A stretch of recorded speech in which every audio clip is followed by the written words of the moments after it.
Marktplaats Institute Entrepreneurial Marketing, Philip Kotler Center for ASEAN Marketing. Berpengalaman selama lebih dari 30 tahun mengembangkan kompetensi masyarakat Indonesia dengan lebih dari 25.000 partisipan dan 1.000 kelas per tahun. Merupakan pionir dalam entrepreneurial marketing yang menawarkan world-class people development solutions. Berkolaborasi dengan Kellogg Graduate School of Management dalam mengembangkan teori marketing, serta Babson College dalam mengembangkan aspek entrepreneurial. Kami juga bermitra dengan School of Business and Management Institut Teknologi Bandung untuk mengembangkan program Executive MBA Strategic Marketing, serta dengan lebih dari 20 institusi bergengsi lainnya untuk terus mengembangkan program pendidikan tinggi yang berkualitas di Indonesia. Marktplaats Institute menghadirkan sebuah pelatihan komprehensif yang meliputi aspek konseptual sekaligus aspek praktis yang bertujuan untuk mengembangkan kompetensi pembelajar mulai dari mindset, knowledge, dan skill.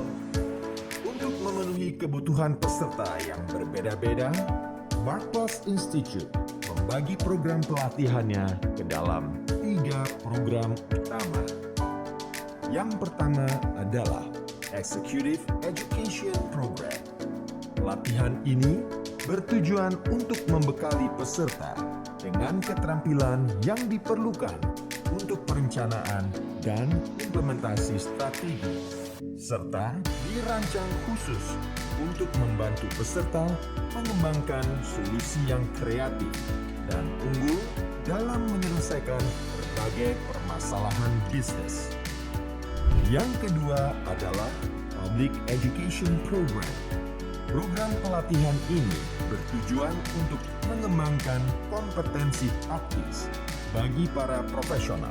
Program ini terbagi menjadi 5 kategori: Marketing and Brand, Service, Sales, Digital Marketing, dan General Management.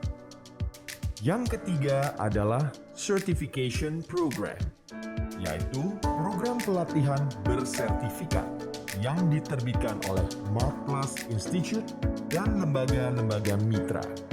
Terbagi menjadi 3 topik utama, yaitu Profession-Based, Topic-Based, dan Level-Based.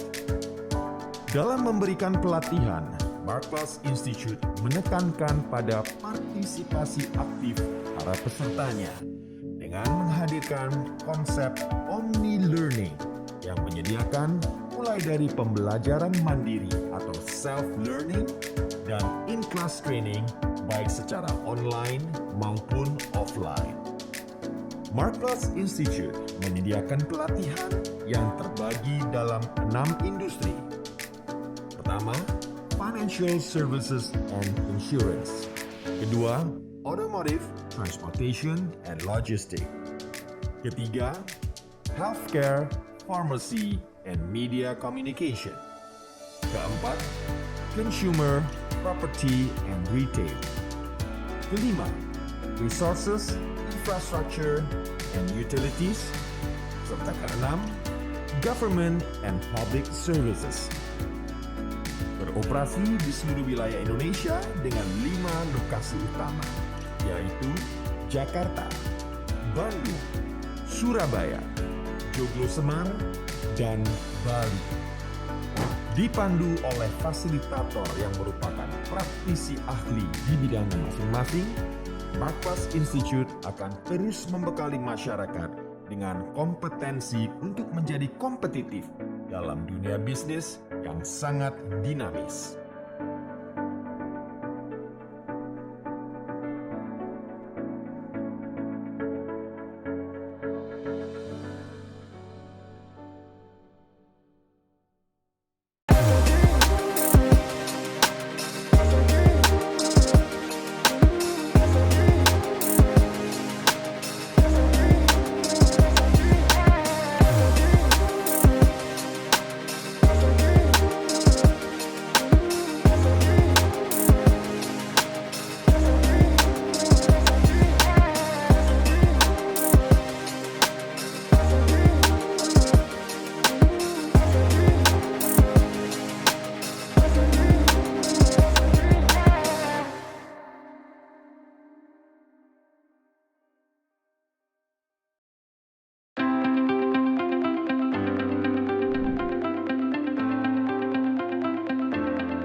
Di era digital didefinisikan sebagai 5A.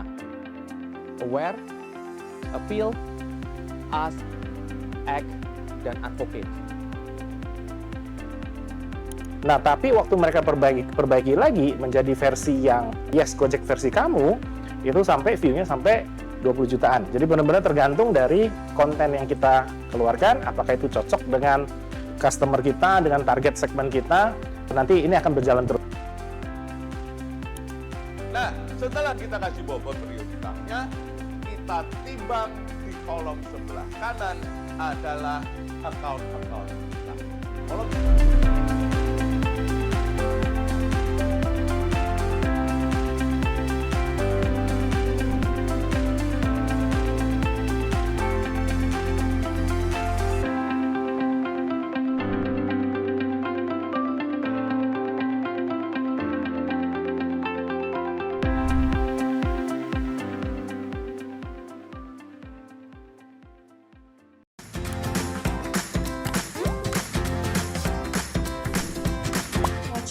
Mark Plus Online Community. Ingin berkontribusi dalam survei-survei online? Memiliki minat dan insight yang bisa dibagi dalam dunia bisnis dan marketing? Mau dapat hadiah uang tunai dan emas? Bahkan hadiah yang bisa kamu request sendiri? Kalau iya, kamu wajib banget follow Instagram @mochi_id. Di @mochi_id, kamu bisa isi survei secara online yang sedang berlangsung, sekaligus dapat kesempatan untuk memenangkan hadiah yang totalnya jutaan rupiah. Yuk follow @mochi_id.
resah dan bingung menyatu, menjemur membelah satu angkuh manusia. Inikah akhir dunia? Doa yang khusyuk meretas sambil petunjuk asaku merasuk. Manusia adalah penyintas cobaan ribuan tahun. Mengapa kali ini harus takut berlutut? Ayolah kita menyerahkanlah diri, kawanku. Ingatlah, Bung Eros bilang badai pasti berlalu, berlalu. Ayolah kita menyerahkanlah diri, kawanku yang hargaku. Bersama kita pasti bisa berjaya.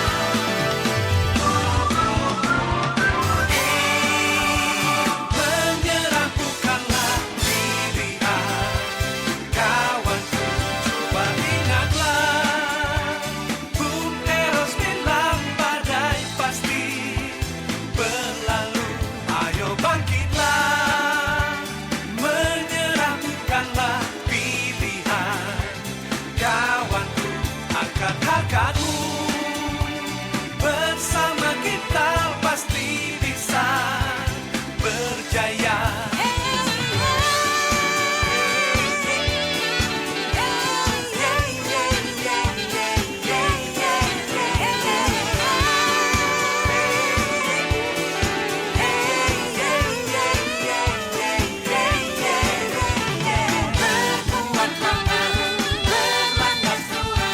Satukan semangat, satukan kekuatan.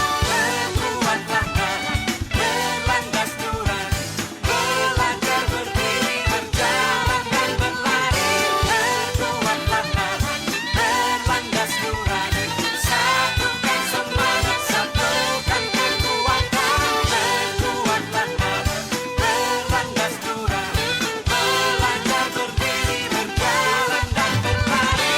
Berbuatlah berlandas nurani, satukan semangat, satukan kekuatan. Berlandas nurani yang terbumi, wujudkan anganmu. Berbuatlah berlandas nurani, satukan semangat, satukan kekuatan. Berlandas nurani yang terbumi, wujudkan anganmu. Janganlah menyerah.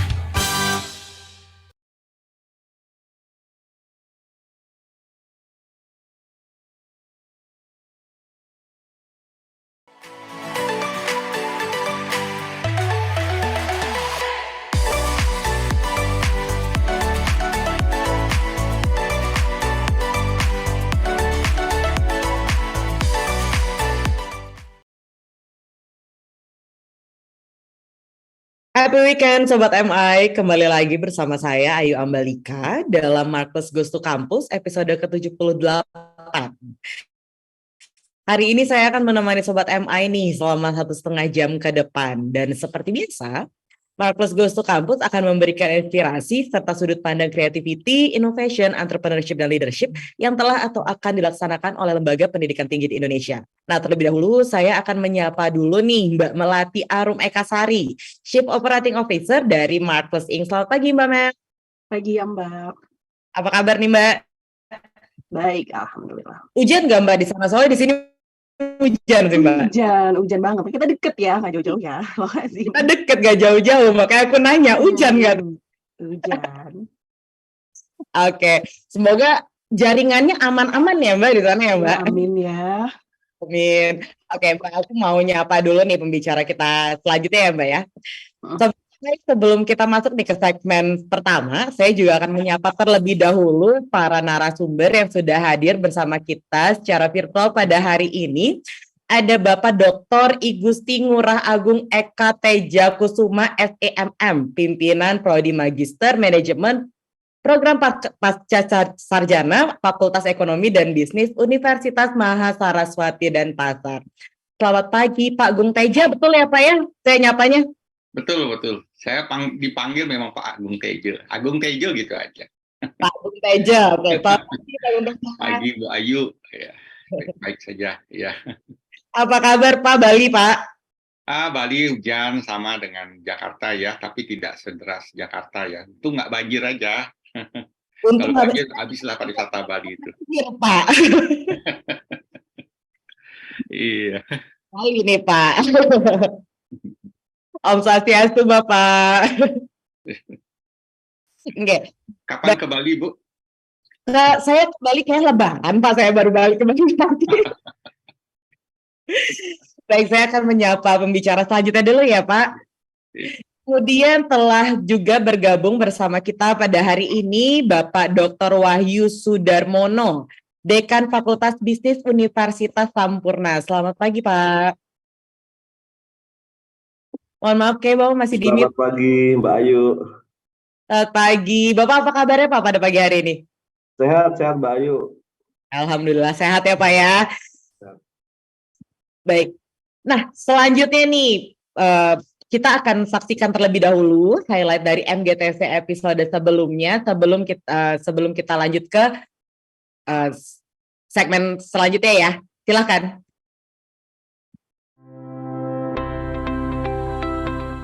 Tapi mereka belum ready karena mereka merasa bahwa mereka so far so good, tidak ada masalah. Even if mereka ada masalah, mereka merasa secara sumber daya maupun secara money tidak ada, seperti itu. Dan ini generasi-generasi yang baru.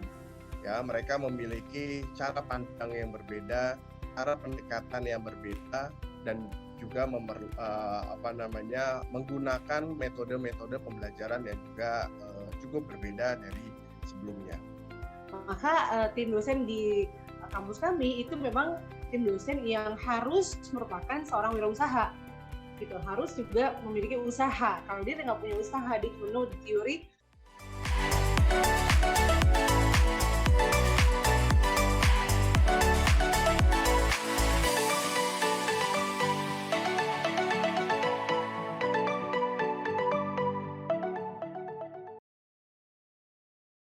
Nah, Sobat MI, sebelum kita berbincang nih dengan para narasumber pada pagi hari ini, kita akan dengarkan terlebih dahulu pemaparan dari konsep entrepreneurial marketing dari Mbak Melati. Silakan Mbak.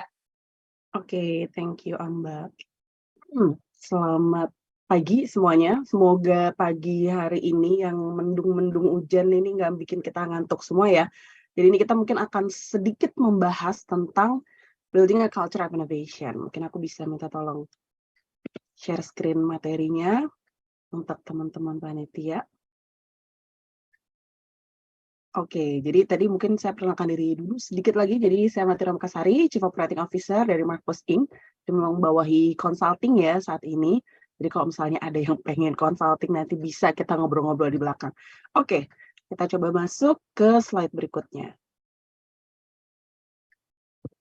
Nah, ini jadi salah satu hal yang menarik juga ya kalau misalnya selama ini kita menjalankan mungkin bisnis kita atau usaha kita atau misalnya kita punya atau kita jadi atasan satu lembaga dan lain-lain atau organisasi, itu pasti kita akan jalankan itu ya day to day gitu ya. Mungkin ada banyak juga yang nggak kepikiran emang apa sih yang harus kita lakukan secara berbeda gitu ya selama ini gitu. Tapi sebenarnya kalau misalnya kita lihat inovasi itu ya merupakan salah satu investasi yang harus kita lakukan supaya kita bisa selalu meningkatkan output yang kita pengen. Nah, itu tergantung dari goals kita apa. Tapi memang rata-rata yang namanya goals itu pasti kalau nggak lebih banyak pendapatannya atau misalnya lebih sedikit pengeluarannya, mungkin kita pengen lebih luas lagi, mungkin kita punya pasar atau misalnya kita pengen mendapatkan mahasiswa atau misalnya pendaftar yang lebih banyak dan lain-lain gitu ya. Jadi mau nggak mau, di era yang selalu dinamis dan berubah ini, inovasi jadi salah satu yang penting. Ini kalau kita lihat di layar, itu ada perbedaan yang bisa didapatkan oleh perusahaan-perusahaan yang dia memang invest di inovasi dan mereka-mereka yang enggak. Jadi kalau kita lihat memang dari segi banyak banyak atau tidaknya perusahaan yang memang berkomitmen gitu ya untuk bisa atau ngelakuin inovasi. Mungkin dari mereka-mereka yang berkomitmen, komitmen itu berhasil diwujudkan dengan seberapa banyak investasi yang mereka keluarkan. Kalau kita lihat ada perusahaan-perusahaan memang mereka menginvestasikan 1,4 kali lebih banyak gitu ya modalnya mereka untuk bisa berinovasi. Terus mereka juga berpikir bahwa yang namanya inovasi itu kan mungkin ada inovasi yang beda-beda banget, ada yang mungkin nggak terlalu berbeda gitu ya dibandingkan dengan apa yang kita lakukan sebelumnya gitu. Tapi kalau misalnya, kalau misalnya kita itu bisa mikirin dengan matang inovasinya itu mau ngapain, mungkin waktu yang dibutuhkan itu bisa 5 bulan lebih lama gitu ya kalau kita lihat dari statistiknya. Mungkin 5 bulan lebih lama mikirin benar-benar inovasi yang mau kayak gimana, nanti kita eksekusinya kayak gimana dan lain-lain. Nah, itu bisa jadi kalau dari data yang kita dapat ya, itu meningkatkan output-nya 4 kali lebih besar daripada dibandingkan mungkin yang lainnya yang investasi ke inovasi nggak terlalu gede, mungkin mereka juga mikirin inovasinya juga nggak matang-matang banget gitu ya. Jadi memang ya ada usaha, ada hasil gitu ya. Makanya kalau misalnya kita lihat yang namanya inovasi itu bukan semata-mata kita create produk yang benar-benar berbeda dan lain-lain, tapi gimana caranya kita bisa mengenali sebenarnya siapa sih target orang-orang yang bakal kita jadikan sebagai fokus dari inovasi itu, mereka-mereka yang nantinya ketika akan mendapatkan impact dari inovasi itu, output-nya itu akan sangat impactful juga ke kita. Nah, itu yang kita lakukan buat mereka. Mungkin kita harus cari tahu value apa gitu yang menarik bagi mereka. Mungkin kita bisa meningkatkan efisiensi, mungkin kita bisa ya mengurangi cost yang ada, mungkin kita bisa merespon kompetisi yang ada gitu ya. Atau misalnya kita benar-benar menciptakan unique selling point yang bisa kita jual atau kita gaungkan kemana-mana. Sorry, agak batuk-batuk ya. Nah, kemudian kalau misalnya kita lihat top 10 most innovative companies yang dikeluarkan oleh Forbes, itu memang rata-rata perusahaan-perusahaan yang ada di bidang tech ya. Pasti mereka punya high teknologi yang itu bisa membuat ya mereka itulah investasi mereka di sana gitu. Makanya kenapa output yang mereka dapat itu juga akhirnya bisa terbayar ya dari apa yang mereka lakukan. Nah, itu juga yang bisa menjadi salah satu tolak ukur kita sebenarnya seberapa besar sih kita itu harus berinovasi, kita harus invest, kita harus mikirin berapa lama kita harus punya inovasi itu, kita harus mikirin tim mana sih yang bakal mikirin itu juga dan lain-lain supaya outputnya tercapai. Oke, kita coba lihat ke slide berikutnya.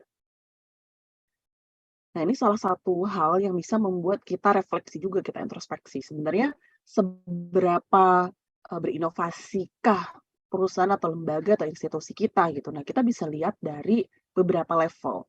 Mungkin kita bisa ngecek di level pertama.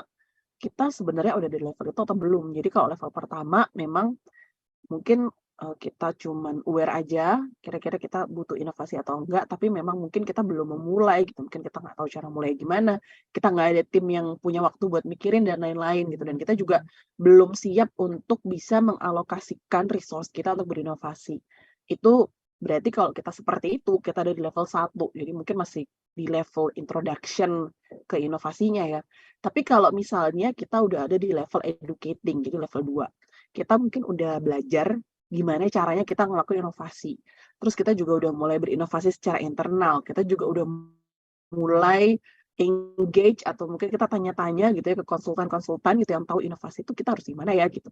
Atau misalnya kita mulai ada workshop internal untuk bisa menggali inovasi apa dan lain-lain. Nah, itu mungkin kita ada di level 2. Nah, kalau misalnya kita udah mulai mencoba, kita udah bereksperimen gitu ya, kita udah menjalankan investasi yang cukup besar gitu dalam inovasinya, mungkin kita udah mulai inovasi ke hal-hal yang eksternal itu bisa tahu, dia bisa notice, terus kemudian yang tadinya mungkin ketika kita mikirin bahwa oke, kita mau open innovation gitu ya, tapi tadinya mungkin masih kaku-kaku dan lain-lain, tapi lama-lama kita udah mulai relax, kita udah mulai terbiasa dengan inovasi itu. Nah, itu kita ada di level 3. Nah, kalau misalnya kita sudah mulai menerapkan inovasi itu secara holistik, organisasi kita juga mungkin kita udah punya tim yang khusus mikirin inovasi, terus kita udah mulai bisa memformalisasikan inovasi itu. Jadi misalnya kalau ada yang menerapkan satu inovasi tertentu, mereka punya ide, terus diimplementasikan, kita mungkin akan bisa memberikan satu insentif atau kompensasi tertentu sehingga inovasi itu menjadi sesuatu yang tersistem. Nah, itu kita ada di level 4. Dan kalau di level 5 berarti kita memang sudah berpengalaman di inovasi itu. Jadi kita udah punya strategi untuk selalu berinovasi, terus kultur inovasinya sudah terbentuk.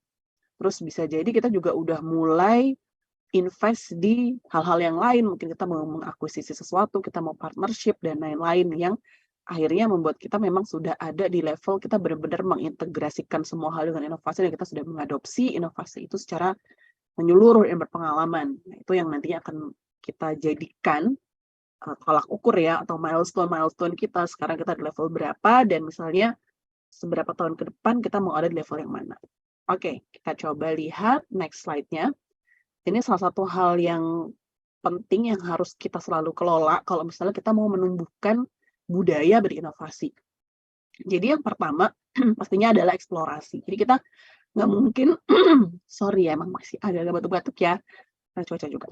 Jadi kita nggak mungkin bisa berinovasi kalau kita tidak mengeksplor berbagai hal. Nah, eksplorasi itu bisa kita lakukan mungkin dari apa yang sudah ada kita coba tingkatkan, atau misalnya dari apa yang belum ada kita tambah, atau misalnya dari semua hal yang udah ada, mungkin ada beberapa hal yang mau kita simplify dengan kita harus mengurangi beberapa hal tertentu, atau mungkin kita harus menghilangkan beberapa proses tertentu, karena itu ternyata tidak efisien dan tidak efektif. Nah, itu kita bisa coba explore di sisi mana kita bisa menyentuhnya.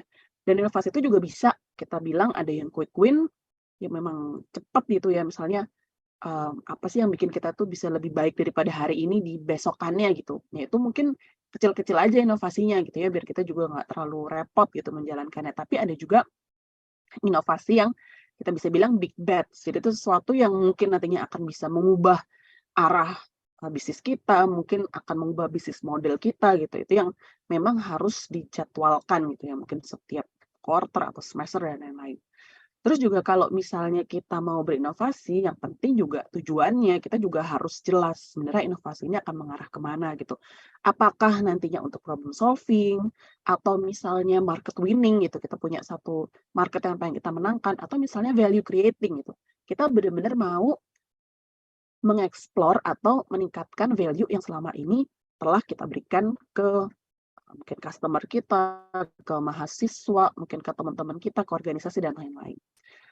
Nah, tapi yang kita juga jangan lupa adalah kita juga harus mau invest gitu. Nah, investasi ini juga bisa macam-macam. Yang memang rata-rata pasti butuh biaya gitu. Tinggal gimana caranya kita bisa mungkin berkolaborasi supaya itu juga nantinya akan lebih ringan bagi kita ya. Jadi gimana caranya investasi ini itu bisa kita lakukan baik dari segi pendanaannya juga, kita mau invest di teknologi, invest di human, dan lain-lain. Kemudian yang kita juga tidak boleh lupa adalah evaluasi sendiri. Jadi kalau misalnya kita nggak pernah mengevaluasi gimana sih hasil dari inovasi yang kita lakukan, itu nantinya juga akan bingung ya kita mau improve seperti apa gitu, di mana ya organisasi itu juga harus mendukung. Dan yang paling penting juga adalah leadership gitu, karena kalau misalnya tidak dijalankan inovasinya secara top down, bukan dari leadernya yang memulai dan juga membimbing gitu dan membebaskan timnya untuk berinovasi, maka itu akan susah juga gitu, karena mungkin kalau leadernya itu sendiri masih terlalu konservatif atau kolot, dia akan ada di status quo gitu, jadi nggak akan berani untuk mau melangkah lebih jauh keluar dari comfort zone dan bisa mempengaruhi anak-anak buahnya untuk mau berinovasi. Jadi benar-benar harus berani membaca peluang, harus mau mengambil resiko, dan cara pandangnya juga memang harus berorientasi ke growth gitu ya, atau pertumbuhan. Terus ya tidak lupa kolaborasi tadi, kita bisa kolaborasi sama target market kita atau konsumen kita bisa kolaborasi dengan kompetitor gitu ya, atau misalnya dengan partner-partner kita yang lain, bukan kompetitor tapi sama-sama berbisnis juga. Oke, kita mungkin lihat ke next slide-nya. Jadi kalau di slide ini, kita bisa lihat mau seberapa masif inovasi yang kita lakukan gitu. Apakah kita mau tetap dengan bisnis model yang sekarang, atau misalnya ternyata untuk kita bisa berinovasi dan mencapai goals yang kita mau, kita harus mengubah bisnis model kita. Nah, ini ada beberapa contoh perusahaan-perusahaan atau kasus-kasus yang bisa dipelajari tergantung kita nanti mau ada di level mana. Atau misalnya kita mau berinovasi dengan technological competencies yang sekarang kita punya, atau misalnya inovasi itu mau kita lakukan dengan kita perlu invest di mungkin kompetensi-kompetensi yang berbeda dari apa yang kita miliki sekarang gitu. Itu bisa kita pelajari dari berbagai hal. Berarti inovasinya apakah ya kalau misalnya dengan kemampuan yang sekarang dan dengan bisnis model yang sekarang kita jalankan, itu inovasinya bisa kita bilang rutin gitu ya, mungkin hal kecil kita improve sedikit demi sedikit gitu, kita bisa belajar dari BMW, dari Pixar juga gitu. Tapi kalau misalnya kita mau inovasinya agak berbeda, misalnya teknologinya deh kita invest gitu, itu kita bisa bilang radikal gitu. Jadi kita bisa melakukan beberapa hal yang berbeda gitu, atau misalnya bisnis modelnya gitu yang berbeda. Jadi kita bisa bilang itu disruptif gitu ya, atau benar-benar kita mengubah semuanya, teknologi kita tambah, bisnis model kita ubah, itu kita bisa bilang architectural. Jadi benar-benar berbeda gitu, dan dimana yang namanya kita sebagai manusia yang menjalankan juga harus bisa catch up gitu supaya bisa ngejar. Oke, kemudian kita coba lihat next slide-nya. Nah, ini ada beberapa hal yang bisa kita jadikan inspirasi ketika kita mau berinovasi gitu. Jadi kita nggak bingung ya, misalnya kita jualan makanan gitu. Kita kalau berinovasi itu nggak cuma sekedar kayak oke, sekarang kita jual makanannya rasa coklat, nanti kita berinovasi deh, kita bikin rasa telur asin gitu. Tapi kalau rasa telur asin udah nggak ngetren lagi, kita mungkin akan bikin rasa apa lagi, mungkin dikasih boba gitu ya. Apapun makanannya dikasih boba, itu kita bisa bilang inovasi misalnya. Tapi nggak gitu, karena di mata konsumen ya itu tidak terlalu menambah value bagi mereka gitu, karena kan mereka sebenarnya pengen sesuatu yang mungkin jauh dari itu. Tapi kita nanti bisa lihat kira-kira kita bisa inovasi di sisi mana sih gitu. Mungkin kita bisa inovasi dari segi platform yang sama ini, kalau orang mau beli makanan kita dia harus datang langsung, tapi sekarang mereka bisa pesen. Terus kalau pesen bisa diantar, atau misalnya nanti bisa diambil sendiri, atau misalnya mereka kalau mau makan di sana mereka bisa booking dan lain-lain gitu ya. Jadi sesuatu yang memang bisa memberikan value yang berbeda. Atau misalnya dari sisi experience, atau dari sisi supply chain-nya gitu ya, kita mau inovasi dan lain-lain gitu. Jadi kita bisa memetakan di bagian-bagian mana saja sih yang selama ini kita masih belum efisien, masih belum efektif, dan disitulah gitu kita berinovasi. Jadi tidak terkungkung di satu point of view aja gitu. Oke, kemudian kita coba lihat next-nya. Nah, ini juga menggambarkan kira-kira seberapa tinggi tingkat kompleksitas inovasi yang bakal kita lakukan. Jadi kalau misalnya yang melakukan inovasi itu kita sendiri, hanya dengan tim kita misalnya, kita bisa bilang itu inovasinya individual led gitu ya. Jadi memang mungkin nggak akan terlalu bisa disruptif gitu ya apa yang kita lakukan. Tapi kalau misalnya kita merasa bahwa inovasi itu harus kita lembagakan, berarti misalnya kita punya yang namanya corporate R&D. Memang ada tim yang selalu melakukan perubahan-perubahan, selalu ngetes kira-kira apa sih yang bisa kita lakukan lagi gitu ya, semakin lama semakin maju gitu pokoknya. Nah, itu kita udah mulai naik levelnya. Tapi kalau misalnya kita mulai melibatkan konsumen-konsumen kita atau pasar untuk mikirin juga inovasinya apa gitu, yang selama ini biasanya dilakukan oleh Starbucks misalnya. Cari ide kira-kira inovasinya bisa di bidang apa sih? Apakah misalnya dari segi jenis minumannya gitu ya, mungkin mereka punya menu-menu favorit yang bisa kita formalkan gitu di dalam menu selama ini kita jual, atau misalnya dari segi ambience tempatnya mau dikasih apa, atau misalnya dari segi perintilan-perintilan ya, kayak misalnya sedotan yang mungkin dulu plastik sekarang diganti yang lebih ramah lingkungan dan lain-lain. Nah, itu ide-ide yang bisa didapatkan dari pasar sendiri gitu ya. Jadi pasti itu yang mereka inginkan, itu crowdsourcing. Tapi kalau misalnya kita udah mulai dari publik, kita bisa dapat ide, nanti kita bisa kasih feedback ke mereka, nanti idenya juga bisa kita kombinasikan yang kita discuss bareng, itu kita bisa bilang innovation co-creation. Jadi itu mungkin akan lebih kompleks, tapi impact-nya juga akan lebih tinggi ya ke pasar dan ke kita. Oke, kita coba lihat lagi next-nya. Ini juga satu hal yang penting ya, karena kadang kita udah ngerasa bahwa inovasi itu penting, tapi kita juga bingung gitu gimana caranya menumbuhkan inovasi itu, karena tidak semua orang bisa, ya mungkin semua orang tuh terlahir ya dengan bakat-bakat inovasi tertentu, tapi belum tentu mereka bisa mengkultivate atau menumbuhkan itu. Coba kita lihat di next slide-nya. Jadi kalau misalnya kita bisa lihat ada 5 kunci gitu ya yang bisa menumbuhkan atau bisa melatih ya innovators di ini kita. Jadi yang pertama adalah associating. Jadi kita belajar atau kita selalu mencoba untuk menghubungkan antara satu hal dengan hal lainnya sehingga kita bisa mendapatkan ya gambaran keseluruhannya, benang merahnya, sehingga kita tahu gimana caranya kita bisa memanfaatkan itu semua gitu ya. Jadi ini misalnya kalau misalnya kita belajar dari Steve Jobs atau yang lainnya, misalnya Elon Musk dan lain-lain, mereka selama ini selalu mempelajari berbagai hal yang sangat bervariasi, yang sangat berbeda. Misalnya Steve Jobs juga belajar kaligrafi, nggak hanya belajar tentang teknologi ya, terus mungkin Elon Musk juga malah lebih bervariasi lagi apa yang dia pelajari. Nah, dari semua yang dibaca itu, mereka bisa menghubungkan satu sama lain berbagai hal yang berbeda itu menjadi sesuatu yang lebih punya value dibandingkan dengan kompetitor mereka yang lainnya gitu. Jadi kalau misalnya Elon Musk bikin Tesla gitu ya, apa yang membuat mobilnya ini punya branding atau punya hal-hal yang berbeda dibandingkan dengan mobil listrik lainnya misalnya. Nah, itu karena memang dia mempelajari berbagai hal sehingga dalam cara memasarkannya, membentuk brandingnya, dia tuh punya poin-poin yang mungkin bisa lebih menonjol dibandingkan yang lain gitu. Jadi gimana caranya kita bisa mengasosiasikan berbagai hal supaya kita bisa menumbuhkan inovasi-inovasi yang berbeda gitu dibandingkan dengan yang lainnya. Dan yang gak kalah penting lagi adalah questioning. Jadi kita benar-benar harus punya jiwa yang selalu penasaran sehingga selalu ada pertanyaan atau hal-hal yang bisa kita kritisi dari hal-hal yang mungkin simple gitu. Jadi kita nggak hanya menanyakan why dari berbagai hal, tapi juga mungkin kita akan tanya why not. Kenapa nggak kayak gini, kenapa nggak kayak gitu.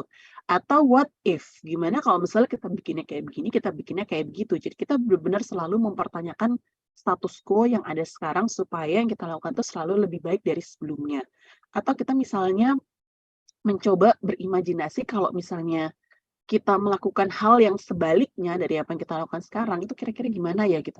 Atau misalnya kita mencoba melihat constraint apa atau batasan-batasan apa yang selama ini selalu mengekang kita gitu, sehingga kita mungkin nggak bisa lepas gitu. Nah, kira-kira apa yang bisa kita lakukan ketika constraint itu tetap ada. Jadi kita berinovasi, mungkin orang sering berpikir ya bahwa aduh kita kan perusahaan pemerintah atau mungkin kita tuh BUMN, kayaknya susah deh kalau misalnya kita harus berinovasi sebebas perusahaan-perusahaan swasta atau startup. Tapi itu enggak gitu. Jadi jangan sampai segala batasan yang kita punya atau misalnya sekedar modal kita dikit gitu, kayaknya kita nggak mungkin bisa investasi yang gede sehingga kita bisa berinovasi yang impactful gitu. Tapi padahal itu semua bisa kita jadikan justru kekuatan kita. Mungkin dengan modal dikit kita jadi lebih berani untuk networking yang lebih luas, kita berani untuk ngajakin orang kerja sama gitu supaya kita bisa mengeliminasi constraint-constraint yang kita punya itu.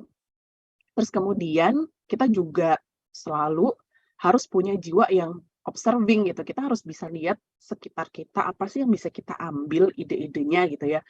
Apakah kita misalnya ngelihat ada iklan di jalan, mungkin kita lihat billboard, mungkin kita lihat selama ini kalau misalnya kita mungkin naik kendaraan umum, orang-orang itu ngapain, apa yang mereka keluhkan, apa hal yang diapresiat sama orang lain, fitur-fitur apa atau fasilitas apa yang ternyata orang banyak gunakan atau enggak. Jadi semua hal itu kita observasi supaya kita tahu apa yang bisa kita lakukan gitu. Makanya kalau misalnya kita lihat ada yang jual mobil listrik gitu, mobilnya kecil, mungkin dulu pernah ada case Tata Nano ya. Jadi mereka bikin mobil yang mungkin sekarang mirip dengan Wuling REV itu yang kecil, tapi mereka bikin untuk membuat orang yang tadinya mereka lihat di jalan ada orang yang naik motor satu keluarga bisa sampai 5 orang gitu ya, karena mereka juga punya duit banyak untuk beli mobil. Nah itu ketika mereka lihat bahwa ini kayaknya repot banget, akhirnya mereka bikin tuh mobil yang kecil yang setidaknya kalau mau dipakai rame-rame itu lebih aman daripada pakai motor. Gitu-gitu ya, mereka lihat dari kondisi di lapangan. Terus kemudian experimenting, jadi jangan lupa bahwa failures itu adalah bagian dari pembelajaran gitu. Jadi kita nggak boleh takut untuk nyobain, jadi jangan terlalu heavy juga dimikirin nanti gimana kalau kita kerjain, tapi justru kita mikirin mungkin kalau kita kerjain dan kita gagal, plan B-nya apa, plan C-nya apa, dan lain-lain gitu. Tapi kita nggak boleh lupa bahwa ya dari kegagalan itu justru kita bisa memperbaiki berbagai hal. Dan juga yang terakhir adalah networking gitu. Jadi gimana caranya kita selalu bisa kenal dengan orang-orang yang berbeda, kita bisa paham berbagai hal yang berbeda, kita mau spend waktu untuk bisa dapetin itu semua, sehingga itu nantinya akan bisa membangun inovasi kita juga jadi lebih efektif. Oke, kita coba ke slide berikutnya.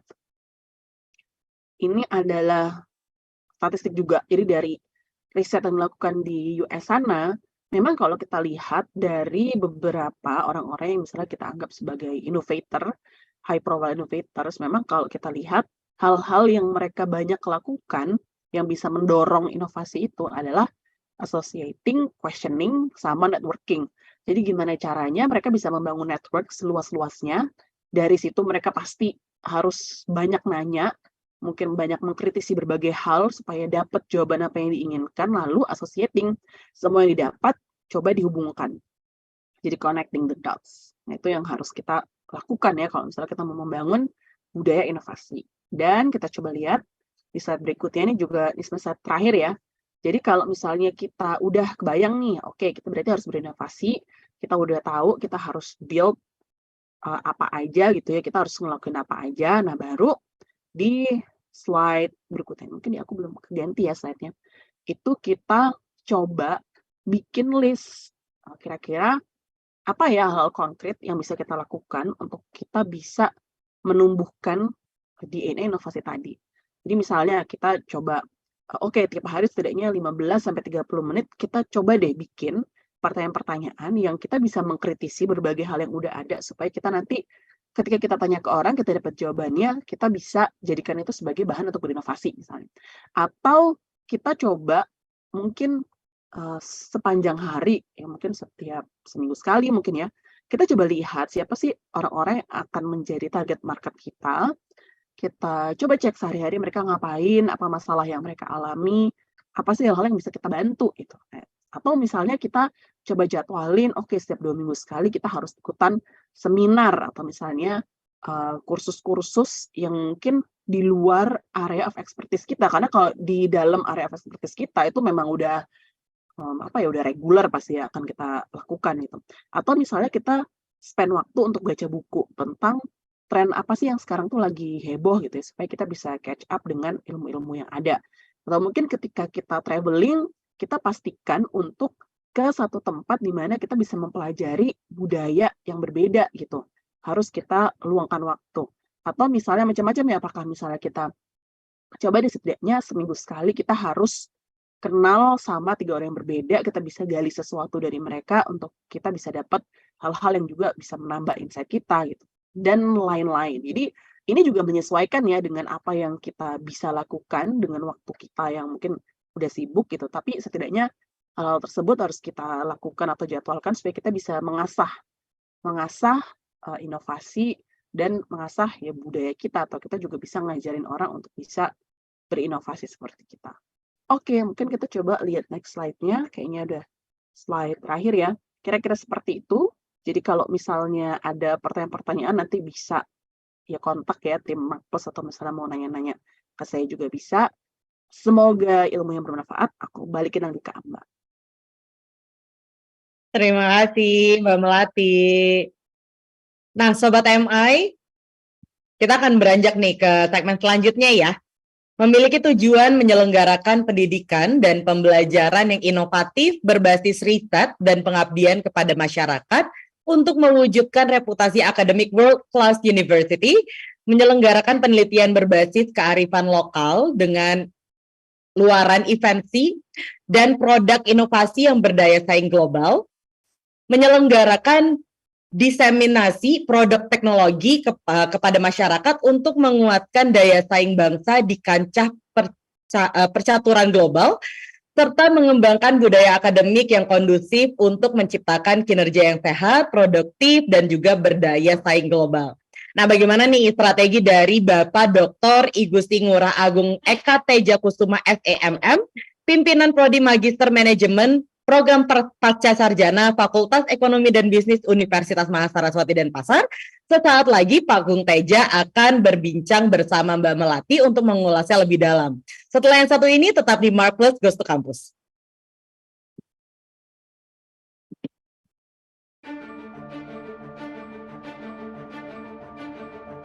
Indonesia adalah sebuah negara yang terdiri dari ribuan pulau dengan berbagai potensi di dalamnya.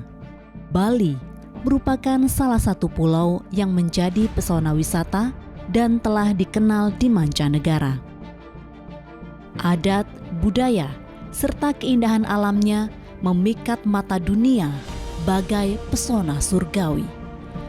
Berbagai industri bergeliat yang menunjang segala aktivitas demi kesejahteraan warganya. Semua potensi yang dimiliki haruslah disertai dengan pembangunan di segala bidang, termasuk pembangunan sumber daya manusia. Universitas Mahasaraswati didirikan untuk menjawab tuntutan tersebut dengan selalu berkomitmen dalam pembentukan sumber daya yang unggul. Universitas Mahasaraswati secara bersinambungan melaksanakan Tridharma perguruan tinggi, yakni menyelenggarakan pendidikan yang berkualitas, pelaksanaan penelitian yang bermutu, serta pengabdian masyarakat yang terukur. Universitas Mahasaraswati Denpasar selalu berkomitmen untuk melaksanakan Tridharma perguruan tinggi secara berkesinambungan. Dengan 8 fakultas serta 1 program pasca sarjana, Universitas Mahasaraswati siap untuk membentuk sumber daya manusia yang handal, serta mandiri dalam kontribusinya bagi pembangunan bangsa dan negara. Untuk memenuhi tujuan tersebut, Universitas Mahasaraswati selalu berusaha memberi yang terbaik dari segi tenaga pengajar, infrastruktur, serta teknologi demi menunjang kualitas pengajaran yang baik.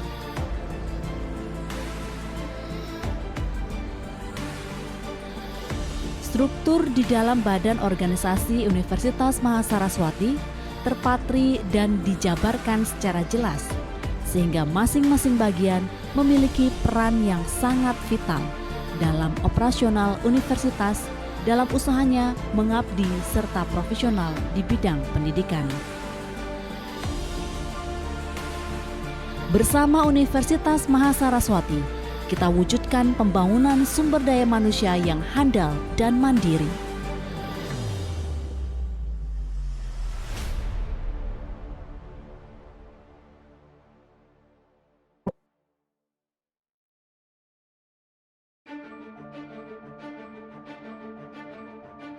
Kedekatan hubungan antara yayasan dan Universitas Mahasaraswati Denpasar menciptakan harmoni dan progres yang luar biasa, sehingga beberapa pencapaian telah diperoleh tanpa kendala yang berarti seperti ketercapaian visi dan misi universitas, target Tata Pamong yang sebagian besar terpenuhi, aspek kemahasiswaan yang sangat sesuai dengan harapan, tercapainya banyak target penelitian, pengabdian pada masyarakat, serta kualitas mutu sumber daya manusia yang dimiliki telah sesuai dengan apa yang diharapkan universitas serta masyarakat.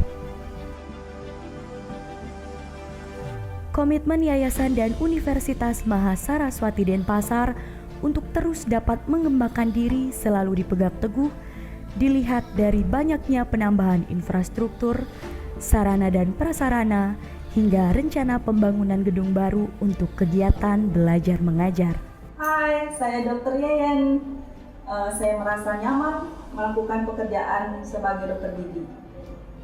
Ilmu dan keahlian yang saya peroleh dari Fakultas Kedokteran Gigi Mahasaraswati sangat membantu saya dalam menjalankan profesi sebagai dokter gigi. Saya merasa bangga menjadi salah satu alumni Mahasaraswati Denpasar. Sebagai alumni Universitas Mahasaraswati Denpasar dalam meniti karir di BUMN, Universitas Mahasaraswati sudah memberikan bekal yang kuat sehingga tidak merasa kesulitan dalam melaksanakan jenjang karir yang dipercayakan di lingkungan BUMN sampai dengan saat ini. Saya bangga menjadi alumni Universitas Mahasaraswati Denpasar.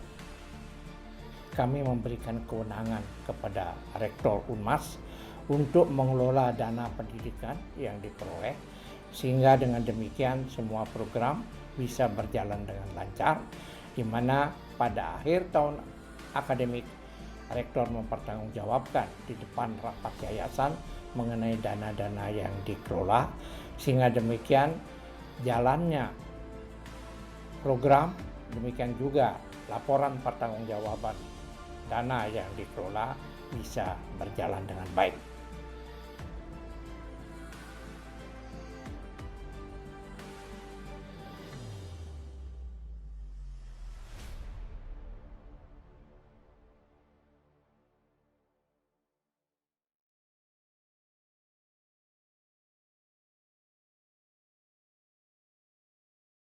Nah, Sobat MI, dalam segmen kali ini kita akan berbincang nih dengan Bapak Dr. I Gusti Ngurah Agung Eka Teja Kusuma SEMM, pimpinan Prodi Magister Manajemen Program Pasca Sarjana Fakultas Ekonomi dan Bisnis Universitas Mahasaraswati Denpasar, yang akan dipimpin langsung oleh Mbak Melati.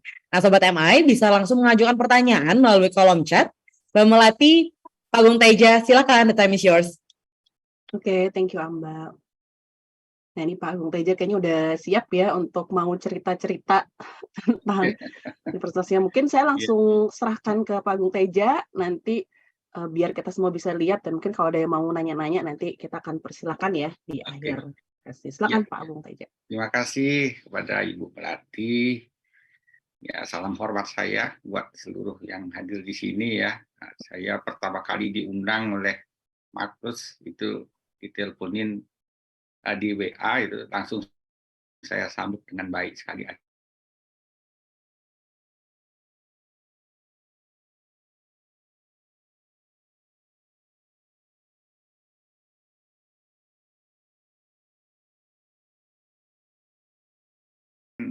Mbak Melati ini saya berjodoh ini ya, berjodoh dalam pengertian tadi sudah dibicarakan tentang masalah inovasi ya. Saya sekarang lebih banyak akan berbicara tentang kreativitas sebenarnya, tapi tentunya dalam konteks di dunia akademis, bagaimana melahirkan suatu inovasi dari kreativitas ya. Kalau namanya inovasi di perguruan tinggi itu kan kita di prodi itu biasanya lebih banyak ke kurikulum, salah satu bentuk daripada inovasi yang akan kita luncurkan kepada market ya, tentunya kepada masyarakat yang menginginkan program kita gitu ya. Oleh sebab itu saya ambil temanya pada hari ini adalah transformasi informasi lingkungan kita. Saya izin share screen ya. Sebentar dulu ya.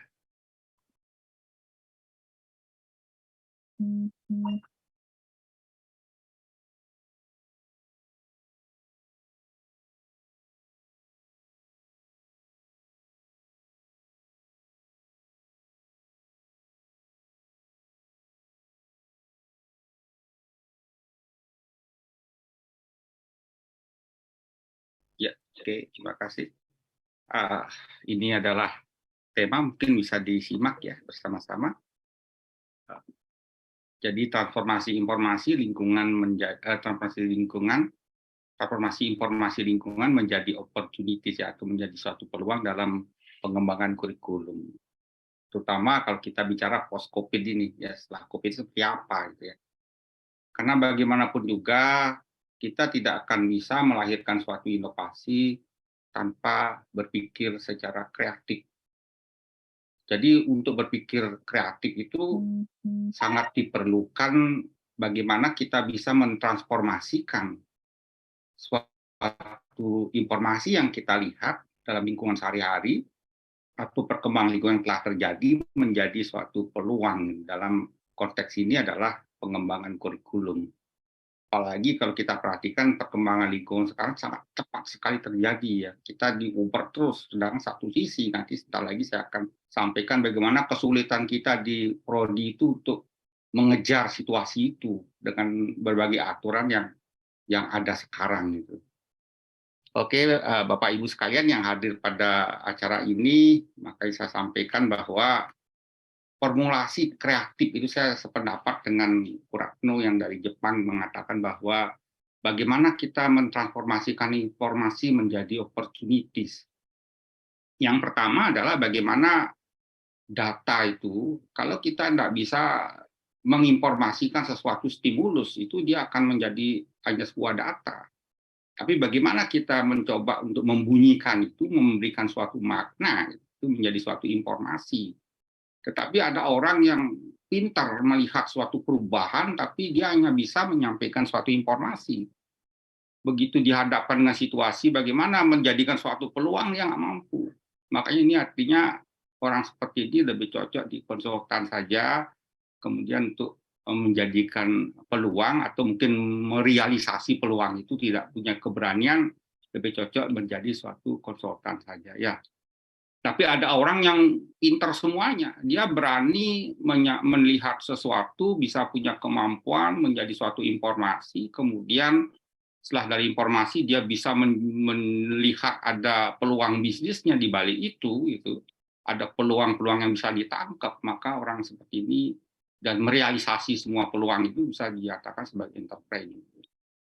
Artinya apa? Apa yang kita dapatkan itu semua, jadi dari mengubah data menjadi informasi, informasi jadi peluang, suatu peluang itu tanpa adanya suatu pengetahuan sangat sulit ya.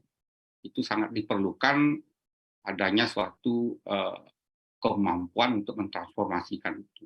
Ya sama, tapi saya di desa sering sekali melihat, kalau kita lihat di Bali itu seekor kadal yang lewat, ada orang yang mengatakan tuh kadal berbahaya, jangan disentuh segala macam. Ya dia hanya bisa mengatakan itu hanya suatu stimulus, yaitu kadal gitu. Tapi bagaimana ada orang-orang lain yang bisa melihat, wah ini bisa menarik, kalau saya goreng ini dikasih merek, dijual itu bisa jadi obat koreng gitu. Nah, ini sudah bisa melihat suatu peluang di balik itu. Nah, kalau aja sampai di situ aja, ya belum cukup kan. Bagi berikutnya adalah bagaimana mewujudkan itu dalam dunia nyata. Ini diperlukan suatu risiko. Maka itu tanpa motivasi, sulit mendorong informasi dan peluang itu menjadi suatu kenyataan. Nah, di sini berikutnya adalah apa yang diperlukan adalah kemampuan, keberanian, ya, semangat untuk berkembang, untuk mewujudkan.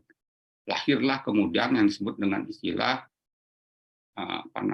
inovasi. Inovasi baru tentunya dalam hal ini bermacam-macam. Ya, tapi di dalam konteks dunia akademis yang namanya inovasi itu adalah bagaimana mewujudkan suatu kurikulum. Ya, kurikulum yang memang bisa dipakai oleh seluruh masyarakat. Gitu.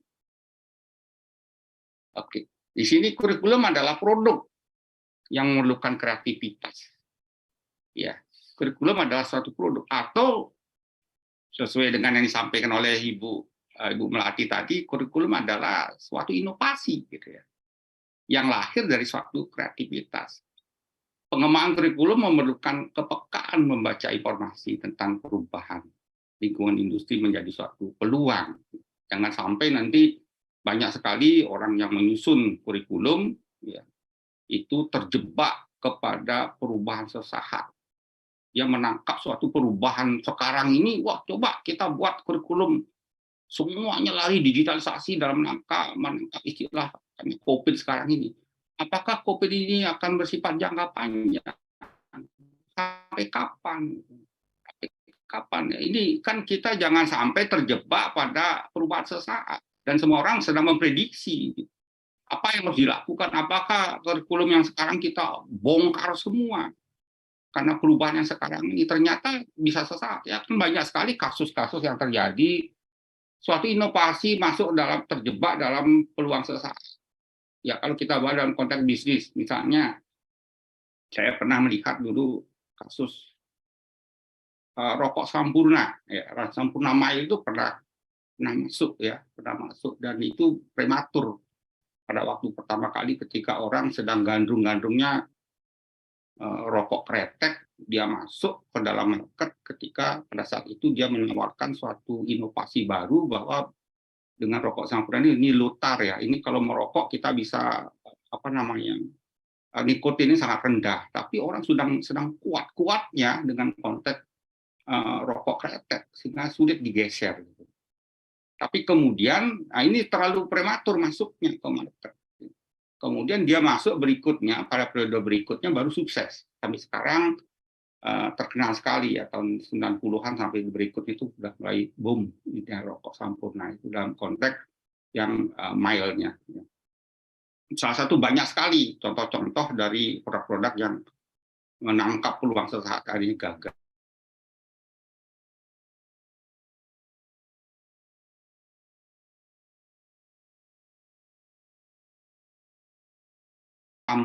Sampo metal itu yang membuat rambut menjadi cepat panjang. Dia masuk ketika gandrungnya konser Metallica masuk Jakarta waktu itu. Banyak cowok-cowok yang senang kali ingin rambut panjang. Tapi dalam waktu singkat, entah 1 bulan berikutnya itu muncul yang namanya film To Speed, ya, To Speed 1, To Speed 2 dengan model jagoannya pakai cepak, ya, habis rambut pendek, pelontos seperti itu. Nah, terjadilah gaya hidup life cycle yang bertabrakan pada satu gelombang, menyebabkan siapa yang menang nih sekarang? Apakah yang rambut panjang atau rambut pendek trennya? Dalam suatu periode terjadi tabrakan demikian. Yang menang adalah rambut pendek. Ini gagal kemudian Sampo Metal itu investasi sudah lumayan besarnya, belum lagi produksinya. Ini kan diperlukan suatu kemampuan bagaimana kita merubah informasi lingkungan itu, apakah dia sifat ajak jangka panjang atau hanya sesaat. Dalam konteks penyusunan kurikulum sebagai inovasi, itu kita harus mampu melihat itu. Jangan sampai terjebak dalam konteks sesaat. Kita sudah rubah, karena begitu kurikulum kita rubah, itu 5 tahun baru boleh. Ya. Ini kan suatu aturannya demikian ya. Jadi tidak mungkin kita buat kurikulum sekarang, setahun depan kita berubah lagi. Nah, itu evaluasinya gimana? Sulit sekali ya. Di dunia akademis ada aturan-aturan. Oleh sebab itu saya sedikit sekali, tidak terlalu panjang berbicara pada saat ini, bagaimana implementasi dari suatu kreativitas dalam menyusun suatu inovasi dalam konteks akademis. Ini contoh Bapak Ibu. Ya. Permasalahan utama adalah kecepatan perubahan itu sendiri, sedangkan idealnya kurikulum ditinjau hanya 5 tahun. 5 tahun sekali. Itu tinjau baru kita bisa melakukan suatu perubahan yang begitu besar. Nah, permasalahannya Bapak Ibu, sering sekali di dunia akademis itu banyak prodi ya, yang kurikulumnya bagus, SOP-nya bagus, tapi nggak dapat mahasiswa. Gitu. Ada apa di balik itu? Bisa jadi ada 2 hal. Yang pertama adalah memang dari sisi produknya, ya, dari sisi produknya mungkin itu sudah masuk ke dalam situasi industri yang sudah jenuh. Mungkin market udah nggak memerlukan itu. Caranya gimana melihatnya? Kita bisa lihat pesaing kita seperti apa. Kalau dia juga decline gitu, sedikit juga mahasiswanya, berarti apa? Kurikulum kita ini perlu dirubah, perlu diinovasi gitu. Perlu ada suatu peremajaan, sesuatu yang bisa menangkap suatu hal yang menjanjikan ke depan. Tapi ketika pesaing kita oke, dapat mahasiswa sesuai dengan target, kemudian kitanya enggak, itu artinya ada yang salah dalam konteks kita mempromosikan. 2 hal ini menjadi suatu tinjauan semestinya. Apa yang perlu dilakukan gitu, dengan konteks marketing kita dan konteks promosi kita. Gitu. Bapak Ibu, ini saya sampaikan bahwa bagaimana kalau di dalam di Unmas sendiri, ya bagaimana membaca suatu kebutuhan ke depan agar jangan sampai terjebak ke dalam perubahan yang sesaat. Artinya saya berusaha untuk melihat bagaimana sih tren karakteristik jenis sektor industri sebagai latar belakang pekerjaan dan bisnis mahasiswa kita dalam 5 tahun terakhir. Mereka tuh kerjanya di mana aja. Ya saya kami itu berusaha mencoba apakah membagi menjadi beberapa kelompok segmen. Yang pertama adalah karakternya apakah di jasa, apakah di manufaktur, apakah di pertanian. Bisa saja kan anak MM, magister manajemen, latar belakangnya pertanian, mungkin dia punya bisnis agrowisata dan lain sebagainya. Mungkin dia punya agrobisnis, dan dia ingin belajar tentang bagaimana mengelola secara manajerialnya itu. Nah ini kita lihat semuanya. berapa sih karakteristiknya seperti apa gitu. Ya, misalnya apa, mahasiswa kita 5 tahun terakhir dari dulu sampai sekarang tren ke depan seperti apa kira-kira, kita bisa hitung secara statistik ya. Trennya misalnya, rata-rata di jasa servis. Loh kenapa di jasa? Gitu. Latar belakang pekerjaannya. Ya, karena di Bali itu adalah daerah pariwisata.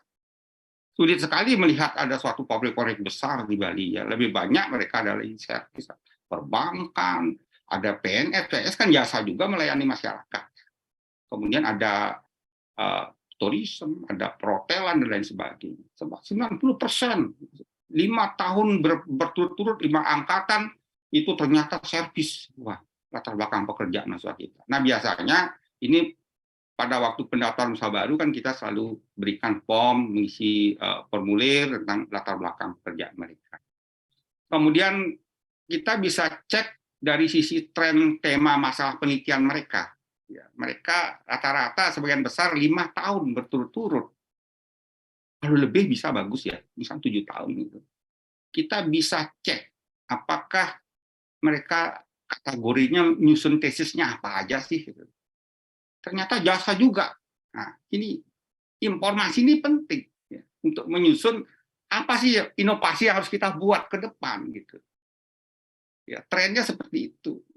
Kemudian ada tren kebutuhan industri masa depan. Nah, ini biasanya kita mengundang para pengguna, Bapak Ibu. Ya, para pengguna itu adalah orang-orang yang di mana mahasiswa kita bekerja, direkturnya kita undang, atau pimpinan langsungnya kita undang.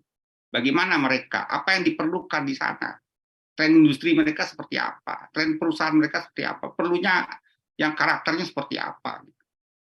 Itu yang kita minta. Ya, kita undang, kita ajak diskusi, atau mungkin melalui research study atau melalui kuesioner kita bagikan rutin setiap tahun sekali gitu.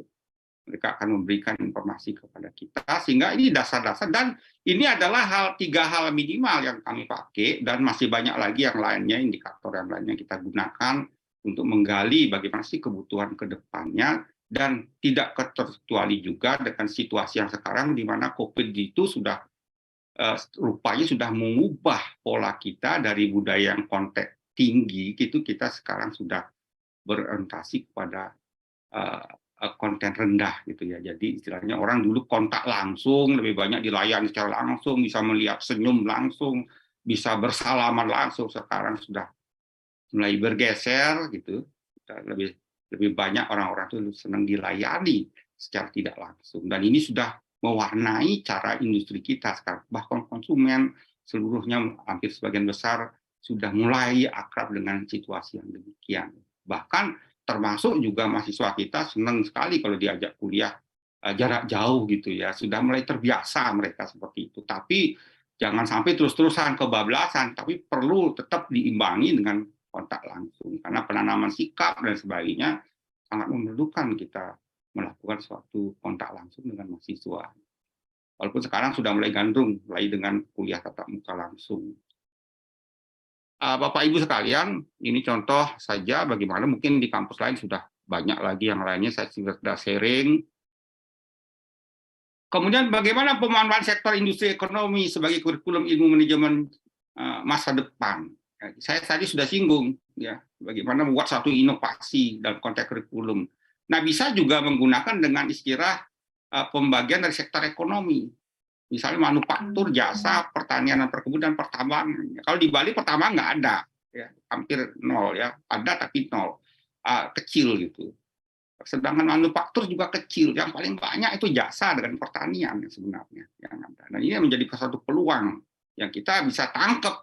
Ya, bisa tangkap menjadi peluang ke depannya. Berarti apa? Kurikulum kita harus lebih banyak, kalau dia di magister manajemen, lebih banyak manajemen berbasis jasa, kepemimpinan untuk perusahaan servis jasa, manajemen keuangan berbasis jasa, dan lain sebagainya. Walaupun manufaktur juga penting, itu mungkin 30% kita masukkan di sana. Nah, bagaimana dengan teknologi yang berkembang sekarang? Adanya suatu tuntutan kita harus digitalisasi, dengan situasi COVID dipercepat lagi dengan situasi yang sekarang ya. Sebelumnya kan sudah gejala tentang digitalisasi itu sudah kelihatan, tetapi COVID ini mempercepat jadinya itu. Sehingga kita kelabakan semua, merubah. Apakah kurikulum dirubah? Hati-hati. Gitu. Tetap di konteks semula mungkin ya kalau saya pakai seperti ini, kita masukkan digitalisasi untuk mengikuti tren perkembangan industri ya. Ini contoh bagaimana bidang ilmu manajemen, ya, ada pemasaran, keuangan, MSDM dan lain sebagainya. Kemudian sektor ekonomi kita matrikkan semua dan didukung dengan teknologi digital dan lain sebagainya. Jadi kalau ada misalnya gitu ya, kita lebih banyak ke sektor jasa gitu, berarti apa? Bidang manajemennya adalah pemasaran berbasis jasa. Bagaimana manajemen keuangan berbasis jasa? Bagaimana MSDM manajemen berbasis service, operasi service itu seperti apa dan lain sebagainya. Nah, kalau dia manufaktur juga demikian. Nah, sekarang digitalisasi mendukung semuanya itu. Ada mata kuliah tertentu juga berkaitan dengan ini. Kolaborasi ini akan melahirkan kekinian dan tidak lepas dari koridor manajemen itu sendiri. Real manajemen yang telah kita tetapkan. Sedangkan servis ini kan saya sedikit melihat Bapak Ibu, kalau kita perhatikan servis itu di internasional itu hampir sekian persen dibangun oleh jasa. Kemudian kita pelajari, saya coba mempelajari juga dengan teman-teman di Unmas dengan membangun suatu kajian yang disebut dengan analisis lingkungan industri. Ternyata jasa juga mendominasi di Indonesia. Ya. Jadi hasil pengamatan dari salah satu ekonom di Universitas Indonesia itu mengatakan tahun 2010 ternyata servis itu mulai melonjak tinggi meninggalkan manufaktur. Kemudian di Bali 90% itu dibentuk oleh servis kegiatan ekonominya. Artinya Bapak Ibu, peluang tenaga kerja SDM yang diperlukan dari sektor servis ke depannya sangat luar biasa. Sehingga kami menginovasi di Magister Manajemen di Unmas ini adalah lebih banyak kepada manajemen servis itu sendiri. Walaupun manufaktur juga masuk, pertanian juga, tapi kasus-kasusnya itu lebih banyak ke servis. Mungkin demikian yang bisa saya sampaikan. Terima kasih. Ya, dalam konteks yang sangat singkat, saya serahkan kembali kepada Ibu Melati. Ya, silakan Bu. Ya. Oke, terima kasih Pak Gunteja. Jadi menarik ya. Jadi memang yang perlu kita butuhkan yang pertama pasti informasi itu ya, karena itu menjadi basis supaya kita nantinya bisa mengimplementasikan sesuai dengan apa yang kita inginkan ya, yang bisa diterima juga, dan yang pasti perlu pintar-pintar baca kebutuhan tadi ya, karena jangan sampai kita jadi orang yang terlalu reaktif sehingga dikit-dikit latah berubah gitu ya, padahal sebenarnya kita harus pikirin matang-matang dulu nih gitu, supaya efeknya juga bisa tetap terasa sampai jangka panjang gitu ya, bisa kita melakukan yang panjang. Oke, terima kasih Bang Teja. Mungkin karena keterbatasan waktu ya, jadi nanti buat yang mau tanya-tanya kita kumpulin di belakang. Aku balikin dulu ke Amba supaya kita bisa lihat pemaparan dari pembicara berikutnya. Terima kasih Mbak Mel dan Pak Gung Teja. Nah, Sobat MI, kita akan beranjak nih ke segmen selanjutnya dengan visi membina calon pemimpin masa depan yang memiliki karakter moral yang kuat serta keterampilan kompetitif berskala internasional sehingga memungkinkan lulusan-lulusan kami untuk berpartisipasi aktif dalam membangun Indonesia yang lebih sejahtera, adil, dihormati, dan kompetitif secara global. Nah, bagaimana nih strategi dari Bapak Dr. Wahyu Sudarmono, Dekan Fakultas Bisnis Universitas Sampurna, untuk menjadi salah satu yang terbaik? Sesaat lagi Pak Wahyu akan menceritakannya yang akan langsung dipandu oleh Mbak Melati. Setelah yang satu ini tetap di Marvelous Goes to Campus.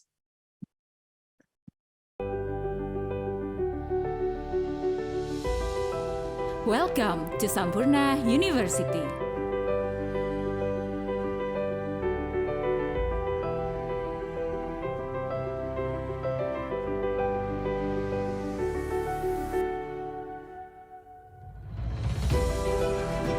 A place for new generation.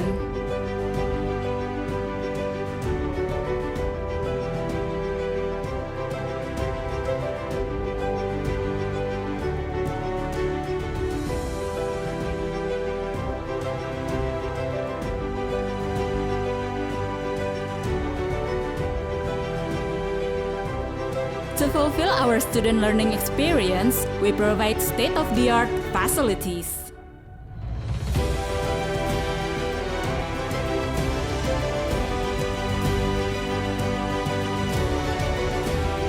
World-class library and technology lab in Indonesia that exceed national and international standards.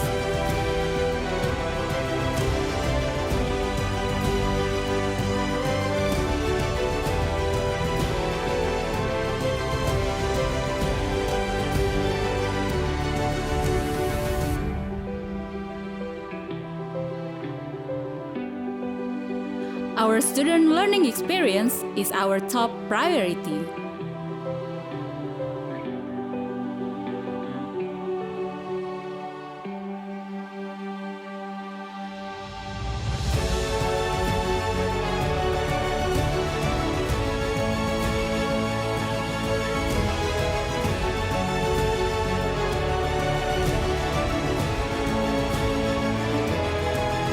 Even in the pandemic situation, we make strides to improve online learning, utilizing Canvas as the learning management system to deliver teaching and learning activities.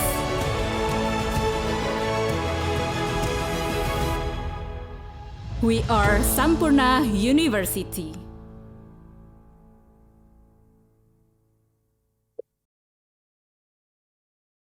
Nah, Sobat MI, kita akan lanjutkan ke segmen selanjutnya. Dalam segmen ini kita akan berbincang nih dengan Bapak Dr. Wahyu Sudarmono, Dekan Fakultas Bisnis Universitas Sampurna, yang akan dipandu langsung oleh CEO kami dari Marvelous Inc., Mbak Melati. Silakan Mbak Melati, Pak Wahyu.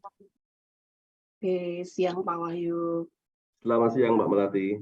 Masih standby ya Pak. Nah, sekarang mungkin saya akan persilakan Pak Wahyu untuk memaparkan ya, mungkin ada beberapa hal yang mau disampaikan. Jadi buat nanti teman-teman yang mau nanya, bisa nanya di chat. Silakan Pak Wahyu. Baik, terima kasih Mbak Melati. Saya sambil share screen. Ya. Sekali lagi terima kasih atas kesempatannya yang diberikan oleh Marvelous kepada saya, dan ini suatu kehormatan untuk bisa berkolaborasi di tengah event yang sangat bermanfaat, yang sangat prestigious. Dan disinilah kita sharing knowledge, sharing experience untuk inovasi tentunya. Tadi apa yang sudah disampaikan Mbak Melati sudah sangat komprehensif, yang disampaikan juga oleh Pak Eka sudah sangat mewakili kondisi yang terjadi di perguruan tinggi di dunia akademis. Saya di sini mencoba menambahkan hanya sekedar sebagai perspektif untuk bagaimana proses pendidikan ini menjadi sebuah pengalaman yang menyenangkan untuk mahasiswa. Jadi kalau tadi bicara terkait dengan inovasi, maka di sini saya akan mencoba melihat dari perspektif learning experience. Kita tahu bahwasannya dunia tengah berubah, dunia tengah volatile. Jadi mungkin kadangkala kita perlu long term planning, seperti yang disampaikan oleh Pak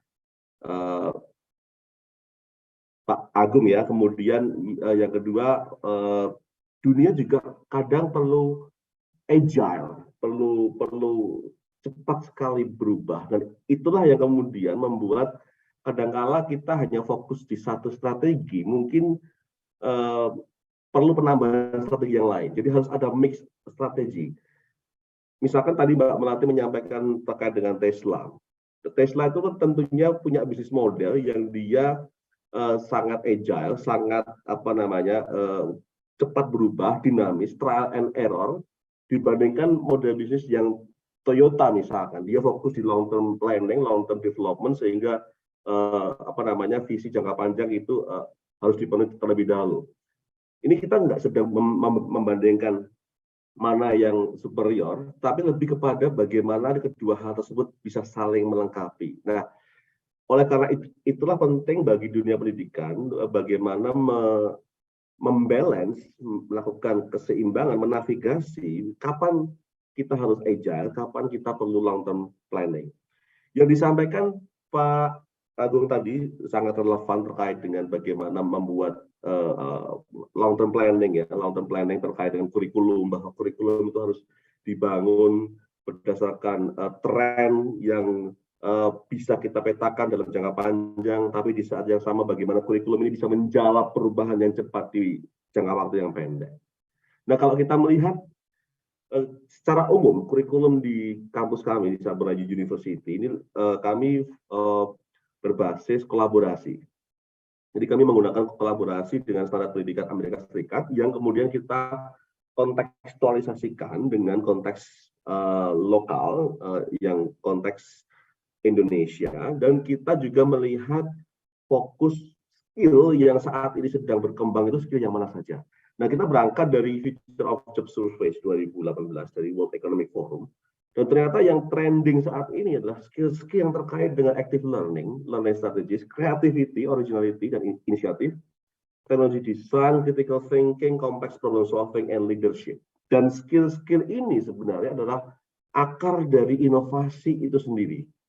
Oleh karena itu di kurikulum di kami, itu kalau kita lihat strukturnya, itu kita mengenakan general education courses. Jadi mahasiswa di bisnis khususnya, tidak hanya belajar tentang bisnis, tapi juga belajar tentang psikologi, belajar juga tentang biologi, belajar juga tentang chemistry, physics, kemudian belajar juga terkait dengan komputer, big data analytics tentunya. Nah, hal seperti ini yang kemudian kami mencoba mengkombinasikan antara general education dengan business specialization. Nah, kenapa itu penting? Karena pada akhirnya ketika mahasiswa ini lulus ke depannya, mereka lebih agile, lebih bisa adaptif, lebih bisa fleksibel, masuk ke area kerja dimanapun, entah sebagai pelaku bisnis, atau sebagai profesional, atau sebagai akademisi.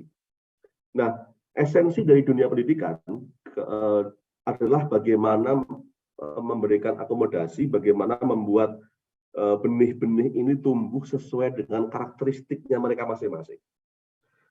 Dan itulah yang kita sebut sebagai inovasi menurut esensi dari inovasi itu sendiri.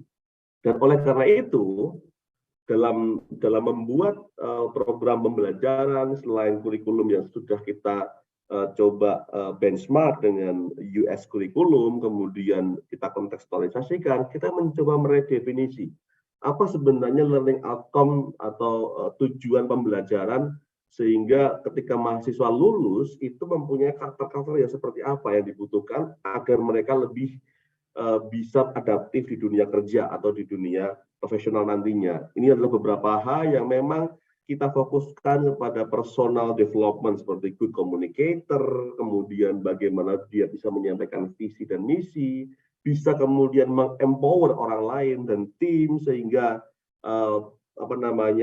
success is not only about individual success, tapi juga about other success. Kemudian yang juga kita tekankan dalam setiap proses pembelajaran di kelas ataupun di praktek, itu adalah bagaimana bisa berkolaborasi, bisa melakukan experiential learning, bisa melakukan collaborative work, sehingga hasil dari pembelajaran itu membekas dalam diri mahasiswa masing-masing. Dan tidak hanya itu, jadi kalau kita bicara tentang inovasi, maka inovasi yang ada di Faculty of Business yang kita terapkan dan kita akan terus kembangkan berbasis pada 3 hal. Yang pertama adalah tentunya kita berbasis pada general education yang diintegrasikan dengan bisnis kurikulum, karena itu sesuatu hal yang menurut survei di tahun 2018 Future Job Survey itu memang skill-skill yang memang akan dibutuhkan dan akan relevan di masa yang akan datang. Yang kedua, kalau kita bicara inovasi, kita perlu memberikan awareness kepada mahasiswa ataupun kepada pengajarnya, dosen, bagaimana proses pembelajaran ini men-trigger atau memicu reflective thinking, memicu bagaimana mahasiswa ini mempunyai pemikiran yang reflektif, dia berinovasi tiap hari untuk hal-hal yang kecil.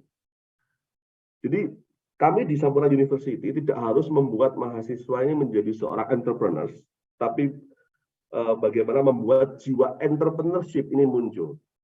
Jiwa entrepreneurship dan entrepreneurs ada sedikit perbedaan. Kalau kita bicara tentang entrepreneurs, berarti kita bicara tentang membuat bisnis, meng-create bisnis.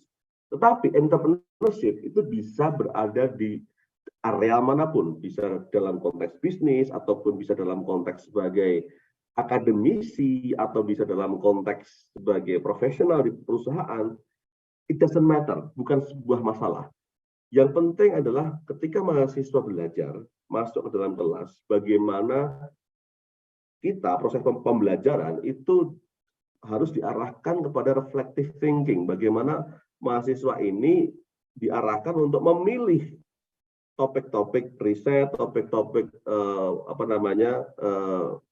case study yang memang mereka tertarik. Jadi disitulah kemudian inovasi akan terbentuk. Dan yang paling penting yang juga kita tekankan kepada mahasiswa adalah bahwa good products will create its own market. Jadi produk yang bagus dia tentunya akan menemukan marketnya sendiri. Dan itu tidak perlu dikhawatirkan. Sehingga apa? Sehingga mahasiswa perlu original. Dia harus tiap hari harus mencari originality.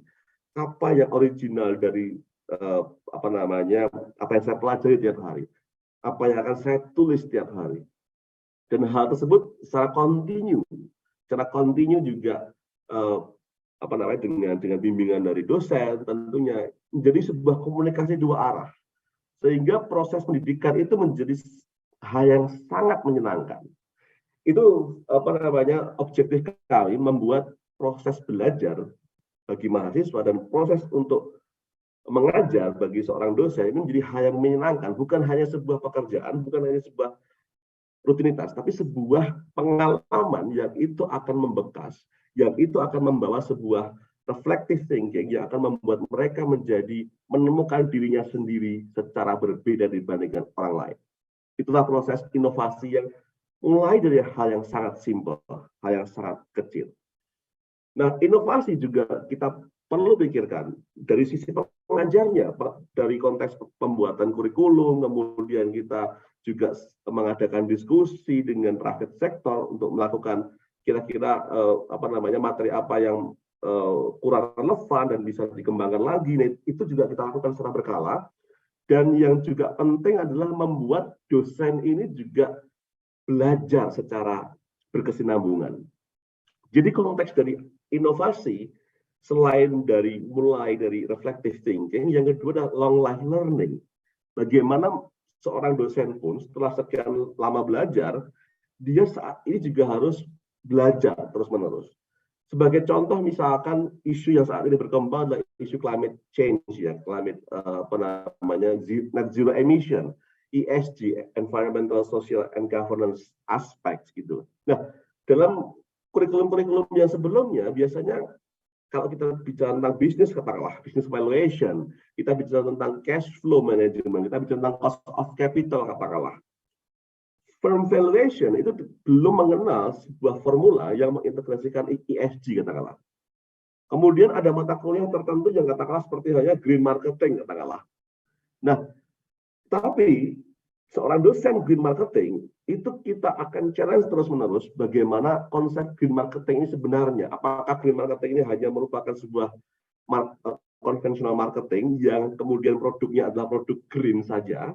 Misalkan yang tadinya kita jualan air mineral dalam kemasan yang non-green, misalkan menjadi kemasan yang berbasis tembikar katakanlah, yang green, apakah itu sudah termasuk konsep green marketing? Itu belum tentu. Nah, inilah yang kemudian perlu continuous learning, continuous exploration ya. Dan proses inilah yang kemudian proses yang terus-menerus dua arah antara mahasiswa dan juga dosen.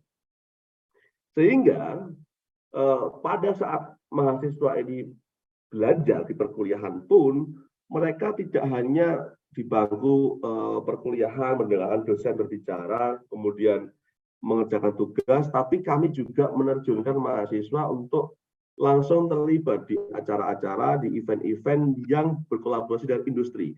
Dan mereka sebagai panitia, mereka sebagai owner dari acara tersebut, dan mereka langsung berhubungan dengan industri.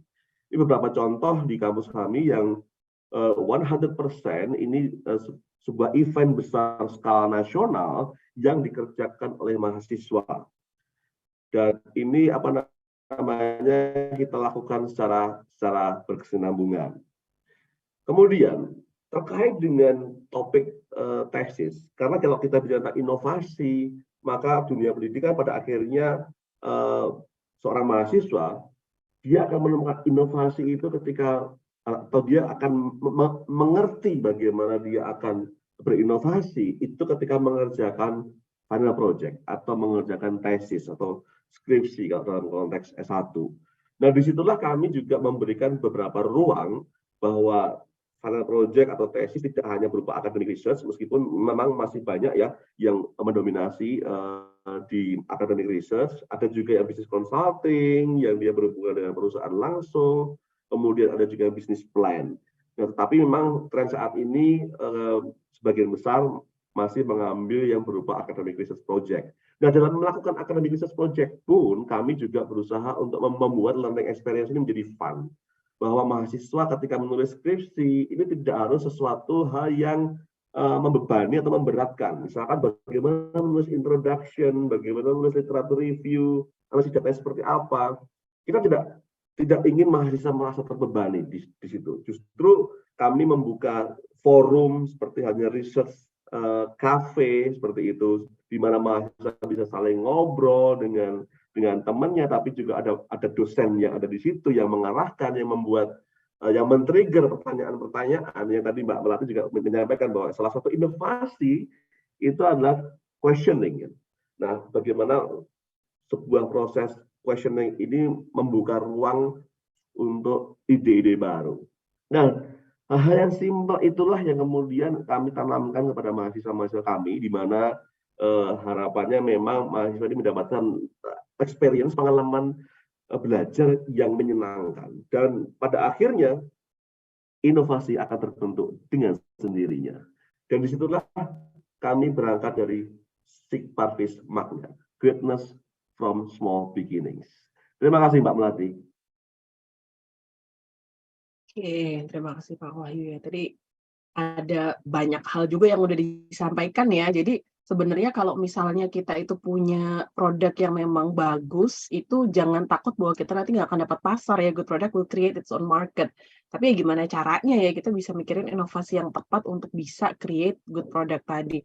Terus yang paling penting juga, ya inovasi bisa dimulai dari hal yang simple ya, untuk membangun suasana atau vibes yang memang mendukung itu, termasuk salah satunya dalam kegiatan belajar dan mengajar tadi, di mana hal-hal yang memang interaktif antara dosen dan mahasiswa, di mana kita bisa membuat suasana itu jadi ya dosennya nggak kayak lagi kerja ngajar, mahasiswa juga nggak lagi belajar yang wajib, sehingga mereka juga bisa menikmati prosesnya. Dan ya nantinya ketika ada ide-ide kreatif yang bisa diubah jadi inovasi, itu semua akan muncul secara natural dan mereka juga menikmati proses tersebut ya, jadi kayak nggak dipaksa gitu.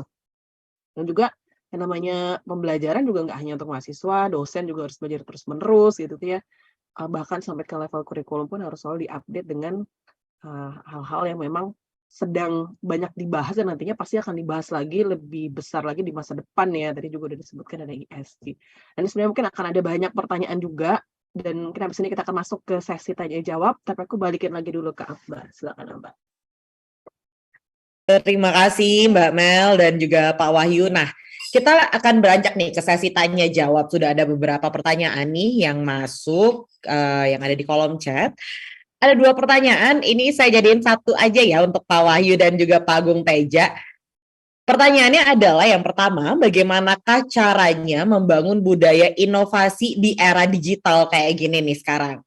Dan juga pertanyaan selanjutnya, bagaimana untuk mengembangkan bisnis retail via digital marketing?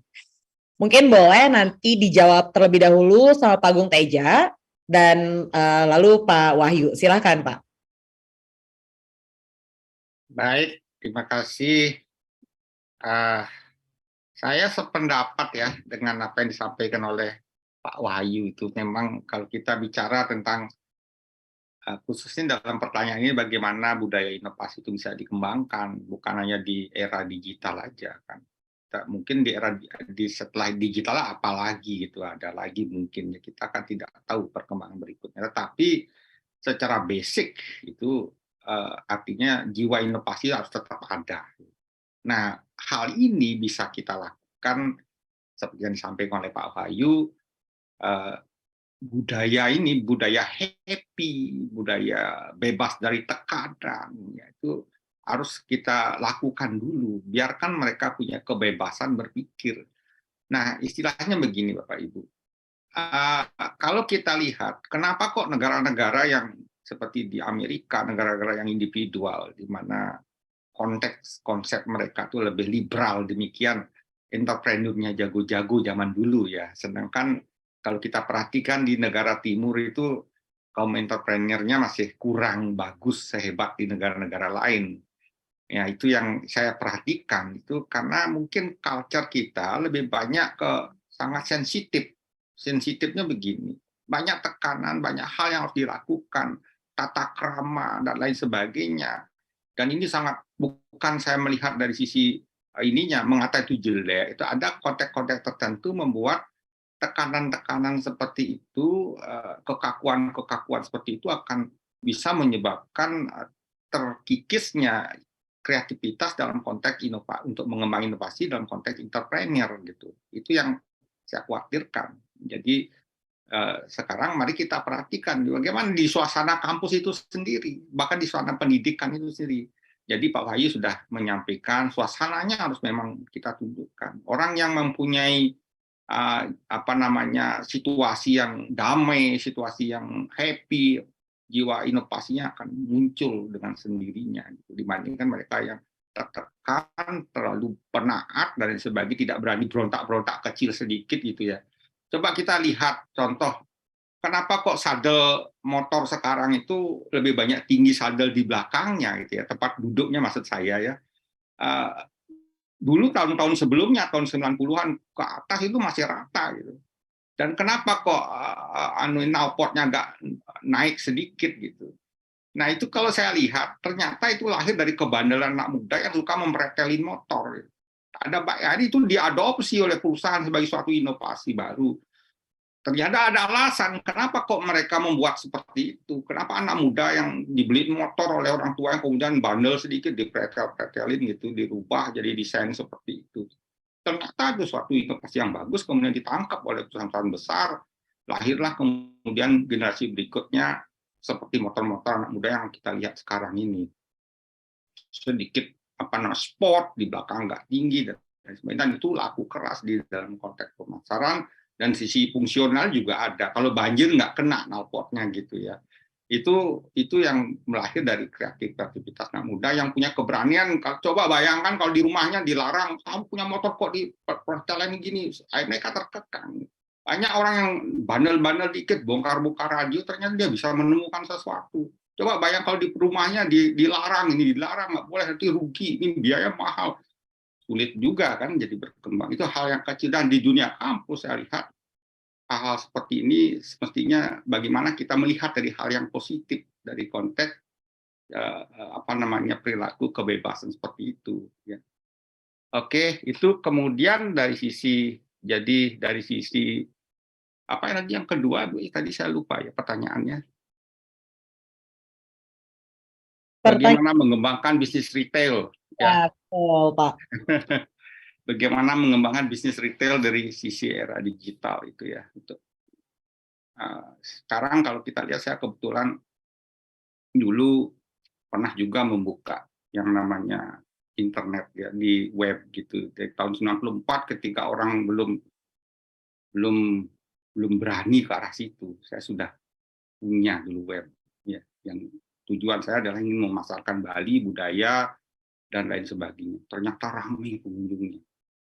Ya, tahu saja situasinya pada saat itu tidak ada koneksi yang seperti sekarang. Kamera digital juga nggak ada. Saya harus memotret objek wisata, keindahan alam dengan kamera zaman dulu yang analog gitu. Motret, cari pemandangan pagi, saya jepret, kemudian terbakar, begitu dicetak, ulang lagi, besok nyari pagi. Kalau siang sudah nggak bagus flat cahayanya, ya. Seperti daerah Bedugul, daerah objek wisata yang indah itu. Itu karena saya mempunyai suatu sikap waktu itu adalah ada suatu hal yang memotivasi saya untuk melihat bahwa tren ke depan orang akan berbicara tentang informasi ini gitu. Bagaimana menjual informasi? Saya sudah membaca tahun 94, saya lakukan sampai, cuma saya kalah bersaing pada waktu itu. Memang kekalahan saya bersaing itu adalah koneksi satu, kemudian memang di Yahoo waktu itu Google belum bagus ya. Google belum bagus, saya hanya dapat ranking 4, begitu di search kata kunci Bali saya ranking 4. Tapi kalau zaman sekarang bisa seperti itu sudah berfamiliar ya. Itu domain name-nya itu sudah bisa dijual gitu. Nah, saya ranking 4, yang nomor 1 ada web lain yang tidak bisa saya kalahkan pada waktu itu.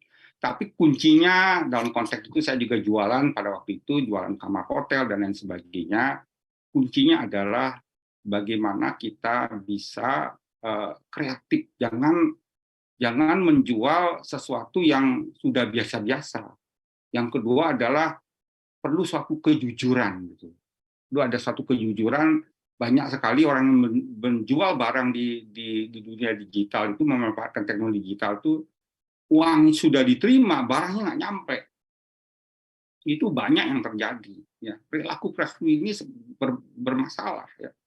Ketika saya dulu mencoba, ketika saya melakukan suatu pameran online, ya ada suatu galeri di Ubud, saya coba display semua yang namanya produk-produknya seperti lukisan-lukisannya itu, saya bisa menyelamatkan lukisannya yang tadi dari pembajakan dan pemalsuan.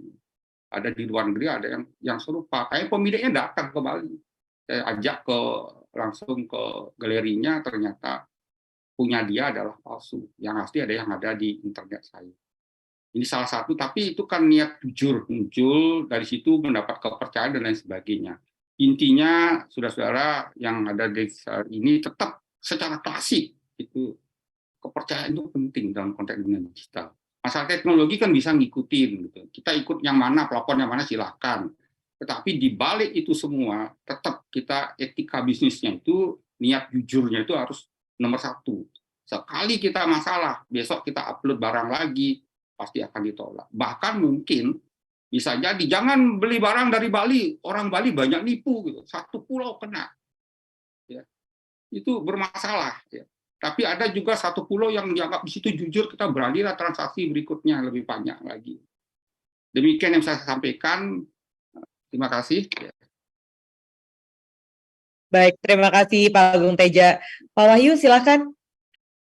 Terima kasih menjawab tadi ya pertanyaan yang pertama terkait bagaimana kita berinovasi di era digital. Yang disampaikan Pak Agung Teja tadi sudah sangat relevan, sangat komprehensif. Saya mungkin menjawab dari perspektif sebagai seorang akademisi. Kalau mahasiswa saya bertanya seperti itu, maka jawaban saya cukup simpel. Who do you want to be in the future? Jadi kan yang namanya inovasi itu harus berangkat dari sebenarnya apa sih yang ingin Anda inovasikan. Tentunya kalau kita bicara tentang secara personal sebagai individu, kita mulai dulu dari individu. Saya setelah kuliah saya mau ngambil topik tesis tentang apa, saya mau lulus bekerja di mana. Itu harus didefinisikan terlebih dahulu dengan pasti dan harus benar-benar topik yang kita benar-benar ingin dalami. Karena inovasi itu muncul dari curiosity, dan curiosity itu muncul dari interest. There is no point of doing something in the beginning if we are not interested in, gitu kan. Jadi kalau kita milih research project katakanlah atau proyek tesis, skripsi, maka satu hal yang saya tanyakan kepada mahasiswa adalah inovasinya akan seperti apa? Kamu ingin masuk ke area yang mana? Kamu ingin menjadi siapa? Who do you want to be in the future? Kalau itu sudah terlihat, misalkan mahasiswa ingin mengambil topik tesis tentang keuangan misalkan. Siapa sih orang keuangan yang paling terkenal yang Anda kenal saat ini? Misalkan udah ketahuan, oke, bagaimana kemudian Anda belajar apa yang dia lakukan, apa yang dia tulis, itu Anda mulai harus membaca pemikiran-pemikiran dia, pemikiran-pemikiran orang yang Anda kagumi. Disitulah kemudian proses inovasi akan berjalan. Kalau kita dalam konteks belajar, itu tentunya kalau kita bicara tentang inovasi, dalam konteks digitalisasi saat ini, mau nggak mau kita harus punya learning spirit. Kita harus punya semangat untuk belajar. Nah, semangat untuk belajar ini sekarang kan banyak sekali internet, tadi sudah disampaikan Pak Agung, udah ada internet, Google, banyak sekali materi-materi yang ada di internet. Maka mau nggak mau kita harus membaca topik apa? Topik yang kita senangi, dan bacalah hasil-hasil penelitian dalam konteks akademis, bacalah hasil penelitian orang-orang yang Anda kagumi. Maka di situ Anda akan belajar, Anda akan masuk ke dalam pemikiran orang itu, Anda akan merasuk ke dalam visi orang itu, Anda akan menemukan bagaimana cara orang ini berpikir, bagaimana cara orang ini menganalisis data, bagaimana cara orang ini mempunyai visi, bagaimana cara orang ini menyelesaikan atau memprovide sebuah solusi. Maka kalau itu sudah Anda lakukan, Anda banyak sekali membaca artikel-artikel ilmiah, Anda banyak sekali mendalami topik-topik yang Anda senangi, Anda banyak membaca figur-figur yang lebih hebat daripada Anda, gitu. Maka otomatis creativity, inovatif thinking itu akan muncul. Maka Anda akan berpikir, saya akan masuk ke dalam topik ini adalah topik yang belum pernah dilakukan oleh A, B, C, saya akan masuk ke dalam topik yang ini, saya ingin menjadi seperti idola saya. Nah, sekarang ini yang paling penting adalah semangat untuk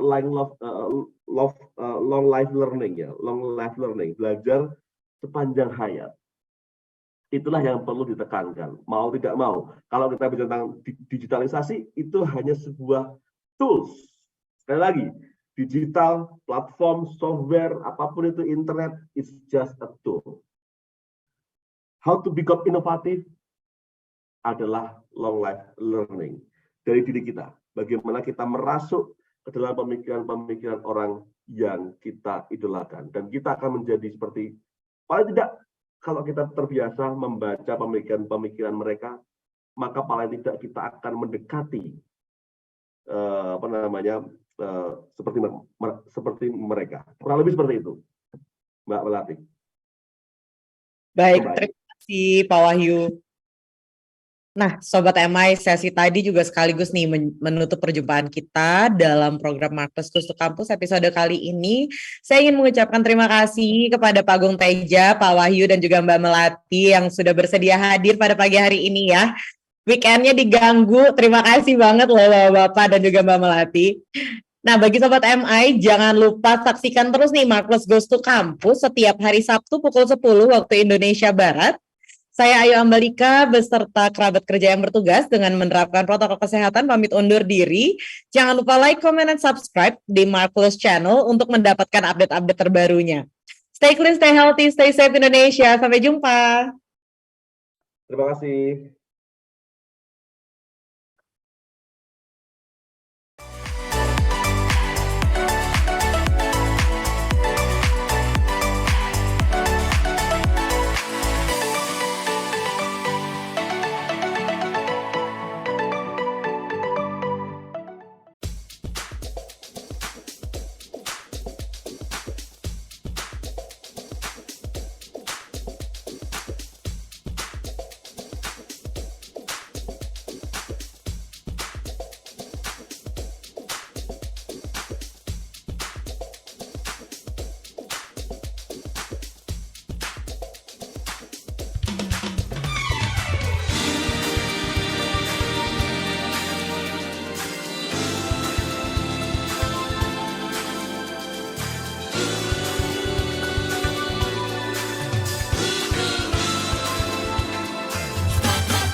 Cakrawala emas berharapan, memacu diri melangkah, semangat gemuruh hati merenggut impian, seolah akan terhambat.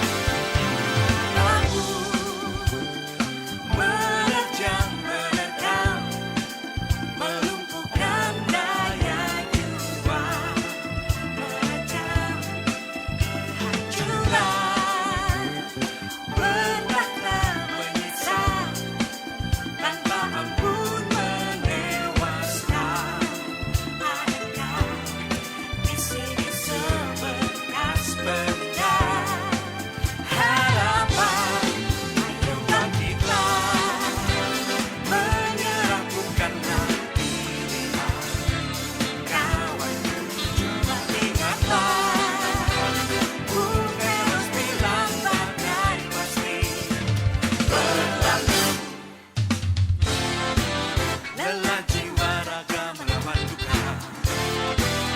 resah dan bingung menyatu, menjelma membelah satu angkut manusia.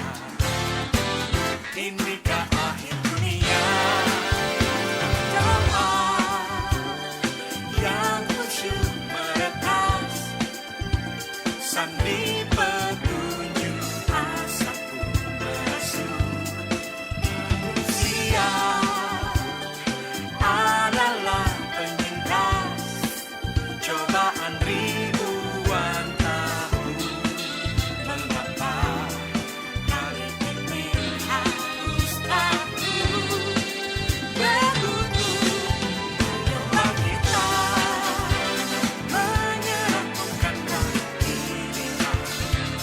Kawanku, ingatlah, Buteros bilang badai pasti berlalu, berlalu. Ayo kita menyerahkanlah dan hartaku. Bersama kita pasti bisa berjaya.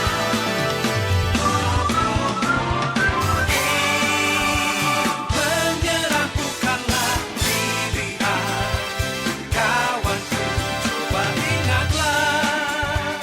Buteros bilang badai pasti berlalu. Ayo bangkitlah, menyerah bukanlah pilihan, kawanku, angkat harkat